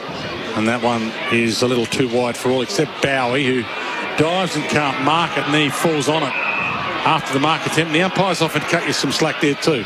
If you dive and don't mark it and then fall on it, it's just the ball up if you tackle. Yeah, which is fair enough. Score for Tyre Power, your trusted tyre experts. Josh Jenkins and I with you from Icon Park. Little roller toward the wing. Akers gets there. Licks it over the top to Cripps, who was sold a hospital handball. Akers tries to get out of trouble, does well, and then he's caught. Gone. That has to be ball. A little bit of spite between those two as well, but Melbourne's tackling's been really good all night. They've been eager to lay tackles and to make tackles, and I think the contest work has been at a really high level pretty much all night for the D's. Carlton have sort of been in and out of the game in that space, but certainly the D's guys, and even though they've had some different players go in and around the contest, and the centre bouncers in particular, they've all played to the same standard. So Gawn resting forward. He thought he held it line enough. I kind of did too, but it got knocked from his grasp. Spear pass to Curnow, middle of the ground. Tomlinson met him front on. The umpire didn't like it. So Charlie looks up, takes off. Well, Salem's got a little hobble at the moment, but he should be okay. Charlie goes out wide, and May should paddle it to the boundary cleverly. Well played. He's going to get pinged. He's going to get pinged. Too cleverly, Dwayne. Wow. He got pinged. The umpire went on that charging sprint toward the boundary, and you know what that means. Umpires are practicing that charging sprint. Maybe the umpire needed some high-speed meters. Hasn't quite got them all in yet. All right, so let's keep an eye on here. Melbourne have got a lineup of players that haven't played yet, about to come on for their first run. So Kynan Brown. Petrarca comes off. Colton Tholstrup is about to come on as well. So we'll see a few of these guys. Yeah, congrats to them. It's, I guess, an unofficial game, but congrats to them getting to put on the jumper for the first time. I don't think we've seen Tom McDonald is about to come on maybe as well. Sard's got it, by the way, for the Blues. And he gave it up to Boyd. Heads long towards Charlie Curnow. May and Curnow has been a good battle between those two. The ball rolls to the boundary and out of play. Bailey Laurie about to come on. He's had a few minutes. Bailey Laurie. Jack Viney's on the line. He wants to come back out there as well. And Will Verrill, I don't think we'll see him tonight. He's on the boundary in the 28. Looks like he's going to have a run. Yeah, big fella. So the Blues trying to add another goal to this score line, and Charlie Curnow kicks it off the deck. He does. Fine goal. So Charlie gets another to his name. So Harry Mackay 3 straight, Charlie Curnow 3 straight. It's going to look good in the paper tomorrow as well. It's a fickle game for a defender, isn't it? There's no doubt Stephen May's had the better of the duel, but any time in modern footy you kick 3 or more, you can say you've done your job, and Curnow's kicked his 3. Hasn't done much more than that. It's probably been a bit rusty with some of his aerial marking, which is typically a strength of his, but he's got 3 in the bag, and Harry Mackay's got 3 in the bag as well. So Max is off. That's it. you'd think, for Max Gawn. It has to be. 15-minute mark of the last quarter, and Will Verrill has been sent out to the middle. Doesn't look the biggest ruckman I've ever seen, but no, probably deceiving. Have we got heights? Do we get heights anymore? No, not allowed because we can height shame them. Verrill goes up and he does palm it down. And Chera's wing tackled nicely by Viney, although the umpire said no. Kind of good to know how much the ruckman weighs in terms of what he's up against and how many kilos he's giving away. But anyway, Mackay! Great mark. So Mackay could finish this game with 4 straight. Will he snap this one? I hope he doesn't. No, he's going to mark the ground. I haven't minded the run-up. It's just probably landed him too close to the man on the mark a couple of times. I think he's gone back further this time. Yeah, when he's from this range, and there's no issue about distance, I like this run-up because it's composed, it's neat, it's short, not a lot of room for error. So he gets a bit more momentum in here. Missed it. Jeepers. Jeepers. Jinxed him, so apologies there, Harry, but certainly kicks it hard, or harder than we've seen as well. So there is a lot of I honestly think he's gone, and with whoever works with him, I'm not sure who works with him. Sav Rocky used to work down there, but whoever works with him has said, let's start again, from what I can see. He goes and marks it, so maybe it's all part of his grand plan. I'll kick a point and then I'll mark the kick. So Elijah Hollands this time, he's kicked smothered by Viney from the ricochet. Brown's out there now for Melbourne. Viney gets it, goes wide. Shackey. See how Melbourne fan here. Shackey's got it on the wing. Heads out wide, looking for Neil Bullen. Knocked away from him. Brown, the tiny steps he takes to try and get near the ball here to lay a tackle. He couldn't quite get there in time and kicked around the body to half forward by Billy Wilson, who's on for the Blues now. So the Blues have brought a few guys as well on that haven't had a lot of game time yet. Billy Wilson, one of those. It's in Ed Curno's old 35, and Ed Curno could do many things. I don't know if he could kick it around the corner like that. Back into play. So Mackay doing the ruck work and doing the ruck work well. He is, yeah. Akers danced inside, got it to Chera. He's got Doherty with the release handball backward. He kicks to half forward. Hollands used his body well. McVie caught, dragged down. Elijah Hollands flicks the handball away. And now Patrick Cripps gets a chance for a late goal and delivers. Another player that he's a superstar as a midfielder, but if he starts kicking more goals, it's a different world we're living in. It is. Gee, I've enjoyed the work of both the Hollands boys tonight. They are both creative, both hard runners, and I think they're both going to add plenty. Of course, we've seen both at different stages at various levels, but yeah, I like both boys in the getting that ball in the front half of the ground, metres gained and creativity. They're certainly going to add a fair bit. We know Akers has got one wing locked away. Cottrell's there as well. So all of a sudden they've got a group of guys who can run, create, link up. And you can't have too many of those guys. You look at Collingwood, how many guys they've got who just can run and carry the ball and go contest to contest, and that's what the game's all about these days. And Carlton are building and acquiring a few of those as well. Umpire Rick calls it late after the contact. That's effectively a 50-50 ball. I'll just let that go.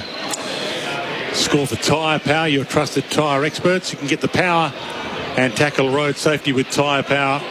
93-63 is the scoreline. 14-9 to 10-3, Melbourne leading as we tick into time on in this last quarter on AFL Nation from Icon Park. Chip to Salem. It's got Kynan Brown out wide. And he winds up, hits the full forward. Will Cozzy jump here? He doesn't, he stays down. And he doesn't get it either. Ball close to the boundary. And then it's dragged out because the umpire didn't blow the whistle. That was as insufficient intent as we've seen all night. But at the 21-minute mark of the last quarter of a practice game in 38 degrees, they're going to cut up some slack maybe. Yep, no one needs this game to go any longer than it needs to. No, and I think if the captains and coaches got together now, they'd probably call it off. De Koning rips it out of the air, took off, got a kick away. Ball found Sparrow. He dance-stepped a couple and then floats it back towards goal, and he doesn't want the wind. That's a nice finish. So in actual playing time, we've got 6.5 minutes left in this game, and I reckon both teams, given only Motlop is an injury and maybe just a lightly rolled ankle, he'd be pretty happy, I think, both teams with what they've got out of tonight, with as little injury issue as they've got as well. Yeah, for sure. Personnel-wise, Carlton have got heaps to come back into the team. Melbourne have got a few as well. Probably a few that are still, I guess, spec picks. You know, McAdam, does he fit? Does he add something to them? He wasn't always in Adelaide's best team when he was a Crow, but he certainly can kick a goal or two every now and again. Petty's going to be important for them in the front half. But Carlton have got, Wiedering. It's crucial for them to get him back. Walsh, of course, didn't love the sound of the back flare-up, but Carlton have got a few that need to come back as well. So we'll see what they get out of it here. Neil Bullen's staying on, so he's one of those that is still out there. Short pass to half forward. No mark taken. Viney staying on. He's caught, dropping the ball. Free kick Blues. Akers down the middle, they travel. Got Fogarty to fan it out wide to Chera. He's on the wing. See who he wants to go to. He sets it up for May to fist it away toward Lever. So they're two gun defenders still in defence. So Melbourne at the moment have taken off Max Gawn, Christian Petrarca and Salem and Van Rooyen. They're all now in cotton wool. The big defenders just get left out there to play it out. I'll tell you what, if you're not sure, you haven't got anything to do one night, just go along and watch Stephen May. If you love the defensive side of the game, he is an absolute master in that role. Fogarty, he picks it up off hands, bends it around, and it bounces its way toward the boundary. So you're more a May fan than a Lever fan? I think so. May does both. Lever plays less so on the big key forwards, but I was watching May then. I thought, don't come forward, don't come off your man, but he impacts. He just makes the right decision so often. He's physical, even when he's a step late. And I know he's got it wrong on different occasions and got himself in trouble, but he just makes the right decision so often. So Melbourne with Cozzy Pickett on the wing, goes up early. Cozzy, he got a bit too high and he didn't bring the mark down. There was an ooh and ah because he tried to pull off the spectacular when there was just a chest mark to be taken. De Koning chips it inside 50 and his mate on cue before he takes the mark at half back. Heads out wide. Langdon. He's got the short pass option. Hits it. Laurie gives it back. Now Shackie's forward. Pickett's forward. And Young gets there with a double fister. Could have marked it really. And off hands, little race away. It was nicely done by Billy Wilson, who's had a couple of touches. Charlie Curnow knocks it down. Binns gets it on the wing. One last chance at a goal here for the Blues. Gun forwards, maybe Mackay or Curnow. Fogarty. Viney cuts it off. Gave to Lever. Back to Viney. Back to Lever. Wobbles it towards the wing and nicely delivered. They'll get away with it. The D's. Sparrow.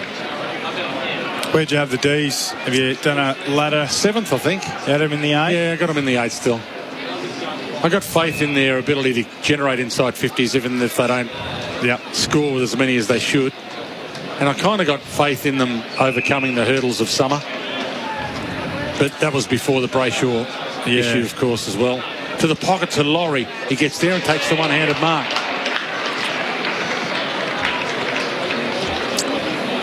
But they've got a lot of talent.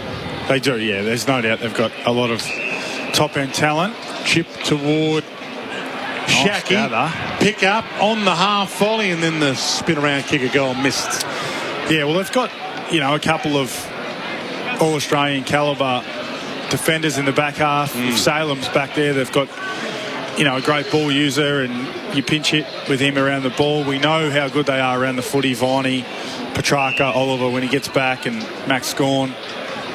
So, all that talent remains. So you've got them just out though, is that? No, I had them in 11th. Okay. That's not just out. No, it's a fair. But to be honest, I thought Brisbane, Carlton and Collingwood were separated from the rest, and North Melbourne and West Coast were at the other end, and then the rest could land anywhere in the middle. Yeah. It is that kind of year where you could have two teams in the grand final who you didn't pick in your 8. I'm with you on that.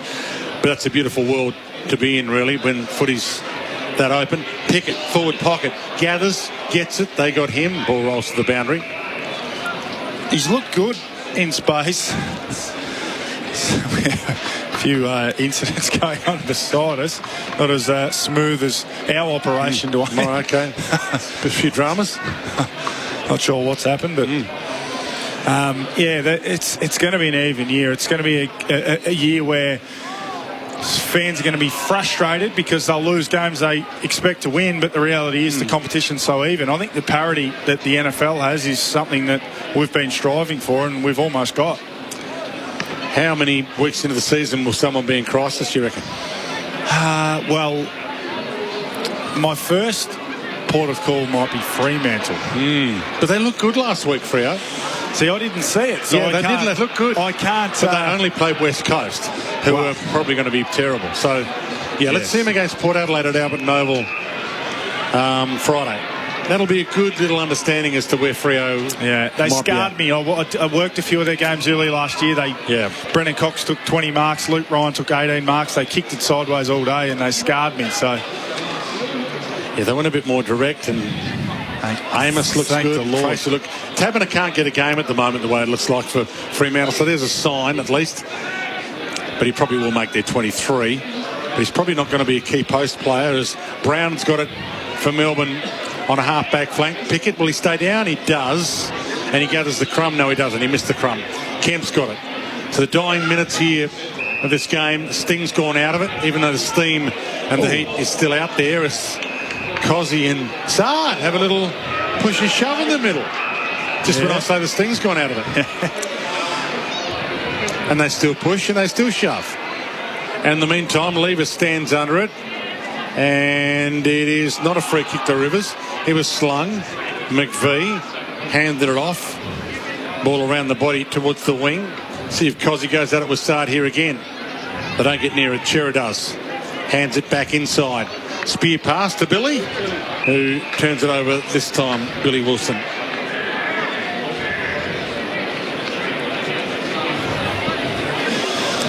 AFL Nation from Icon Park. Melbourne has brought up the ton, 15-10-100 to Carlton 10-3-63. That's the score for Tyre Power. Get the power and tackle road safety with Tyre Power. Who do you think's more likely to win their round 0 game, Melbourne or Carlton? Both difficult. Well, I would say Melbourne based on the fact that I know that Carlton's playing Brisbane, and I think Brisbane will win the flag. And the Gabba, you just can't beat Brisbane at the Gabba. No. And Brisbane look good. I saw Brisbane's trial game last week, and they look like they're ready to go from day dot. Yeah, I've got Brisbane winning the flag as well, which probably puts the kiss of death on them. We've both got them. So Brown bursts past a couple, kind of Brown, and then misses across the face. It's just hard to see Brisbane not being better, isn't it? Because they're going to welcome Duday and Ashcroft in once they get over their knees. Payne will be back as well. So there's upgrades everywhere. I love the season of Joe Danaher. Kicked 10 goals in the finals, had a fantastic... I thought he was probably second or third best player on the ground in the grand final. It's just hard to see them not being better again. Mackay comes up. He's still out there, Harry Mackay, doing some ruck work. And from the scramble here, we'll get a ball up. There are some numbers as well. It depends on, which numbers you look for. But if you knock on Champion Data's door and ask for them, there's some numbers that suggest that Brisbane almost should have won the grand final, really, in some respects, even though we know the best team ended up winning. Well, to me, you can leave me out of the conversation about them being able to win at the MCG. That's done. So full-time here at Icon Park, and that is the pre-season done and dusted for these two teams. They can look at opening round now. AFL Nation for Tyre Power, your trusted tyre experts. And if you drop into your local Tyre Power, they're all independently owned. Tyre Power, get the power and tackle road safety with tyre power. The final score, Melbourne 15-11-101 to Carlton 10-3-63. Josh Jenkins is going to wrap it all up for you very shortly. I'll give you the goal kickers first, though. And they're going to look good in the paper tomorrow for the Blues, even though they lost this game by 5 goals. 3 goals to Charlie Curnow, 3 goals to Harry Mackay, 1 each to Cripps, Akers, Boyd and Cunningham. And for Melbourne, 2 goals to Max Gawn, 2 goals to Caleb Windsor off a wing, 2 goals to Josh Shackey, and 1 each to Alex Neil-Bullen. 3 goals, by the way, to Tom Sparrow. Kicked 3 goals. Tom Sparrow kicked 3 goals. That crept up on me. 1 each to Billings. Pickett kicked 1. Fritsch kicked 1. Van Rooyen kicked 1. And Chandler kicked 1. It's a surprise to me. Well, I was equally surprised because someone was flashing a photo of David Taggart down in front of me. Right. So that's what threw me, Dwayne. You can understand why I was thrown and clothed. I'd say, yes. Well, that's okay. The Matildas, 55 minutes into the game, 10 minutes down the road, they're up 8-0. 8? They should get the job done then. Sneak in and watch the last 15 minutes. We'll see 3 or 4 goals. Actually up at 11-0 in that home and away contest. Yeah. They were already 3-0 up. I think they've put it beyond doubt. Yeah, okay.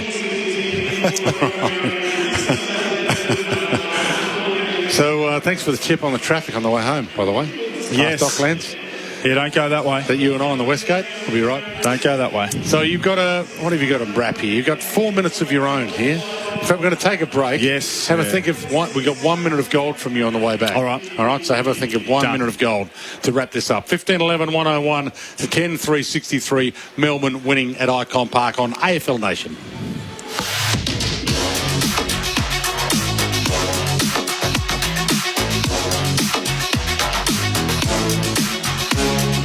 You're listening to the 2024 AAMI Community Series on AFL Nation. Right now at Macca's, go large or medium or small. This month, get any soft drink, any size for just $1.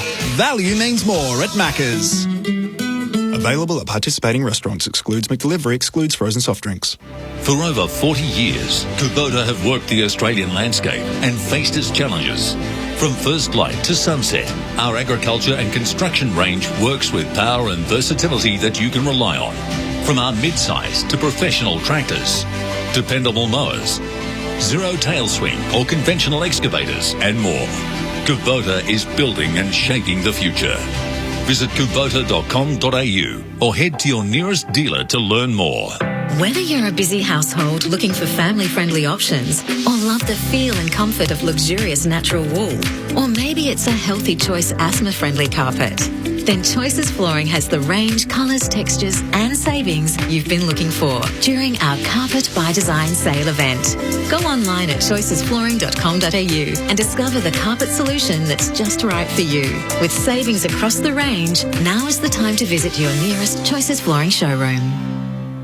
Is now your time to have that conversation about selling? Find where you belong with Harcourts. The kids are growing. Maybe it's time we sell and get a bigger home. Just what would this place be worth on the market right now? So, what happens if we go to auction or not? In a changing property market, to learn what's happening with the value of your home, your local experts at Harcourts are ready to help. When your real estate questions need to be answered, talk with Harcourts. Find where you belong. Luxury Escapes, the world's best holidays handpicked by experts. Here's your burst of luxury to book now. Crown Metropole Perth. This iconic 5-star resort oasis is minutes away from the CBD. Escape with daily breakfast and valet parking. Crown Metropole Perth. 2 nights from only $579. Valued at up to $1,930. T&Cs apply. Book at luxuryescapes.com. You wouldn't operate a chainsaw blindfolded. You wouldn't ride your dirt bike blindfolded. And you wouldn't walk on your roof blindfolded. Yet too many people dig without searching before you dig online first. Because if you don't search first, you're digging blind. Avoid high-pressure gas mains and high-voltage electricity cables every time. Search before you dig online every time. And never dig blind. This February, Tobin Brothers Funerals are celebrating a milestone, 90 years in business. Founded by brothers Leo, Fonce, Thomas and Kevin in 1934, Tobin Brothers Funerals flourished in its early years due to their vision, hard work and diverse strengths and interests. Today, Tobin Brothers Funerals is still 100% family owned with 26 chapel locations throughout the Melbourne metro area, Mornington Peninsula and regional Victoria. Visit tobinbrothers.com.au. Tobin Brothers Funerals, celebrating lives. Is drinking costing you more than money? Alcoholics Anonymous provides a free and anonymous recovery service to anyone who wants to call it quits. Join millions of other alcoholics worldwide and take your first brave steps towards a new beginning. There are thousands of AA meetings happening every week across Australia. If you'd like to find your closest meeting of Alcoholics Anonymous or have any questions regarding this tried and tested treatment for alcoholism, call 1300 AA. That's 1300 222222 or visit aa.org.au. Right now at Macca's, go large or medium or small. This month, get any soft drink, any size for just $1. Value means more at Macca's. Available at participating restaurants. Excludes McDelivery. Excludes frozen soft drinks.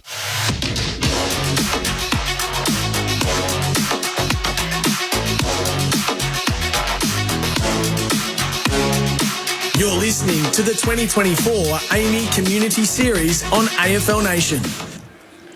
Been fun to have your company on AFL Nation tonight for McDonald's. The new McCrispy at Macca's is up for grabs for all of us on the way home tonight from Icon Park, and for Tyre Power, your trusted tyre experts as well. Josh Jenkins has been with me, watched it unfold. Pretty much the two teams got through it relatively unscathed. Motlop maybe a rolled ankle, but no injuries to dishearten anybody. Both teams got what they wanted out of it. Melbourne probably got a bit more out of it given the scoreline was favourable to them at the end. But to wrap it all up, here's a little bit more of JJ. Yeah, no key injuries. We've probably seen more than enough of those. We've seen quads and hamstrings and unfortunately the dreaded ACL.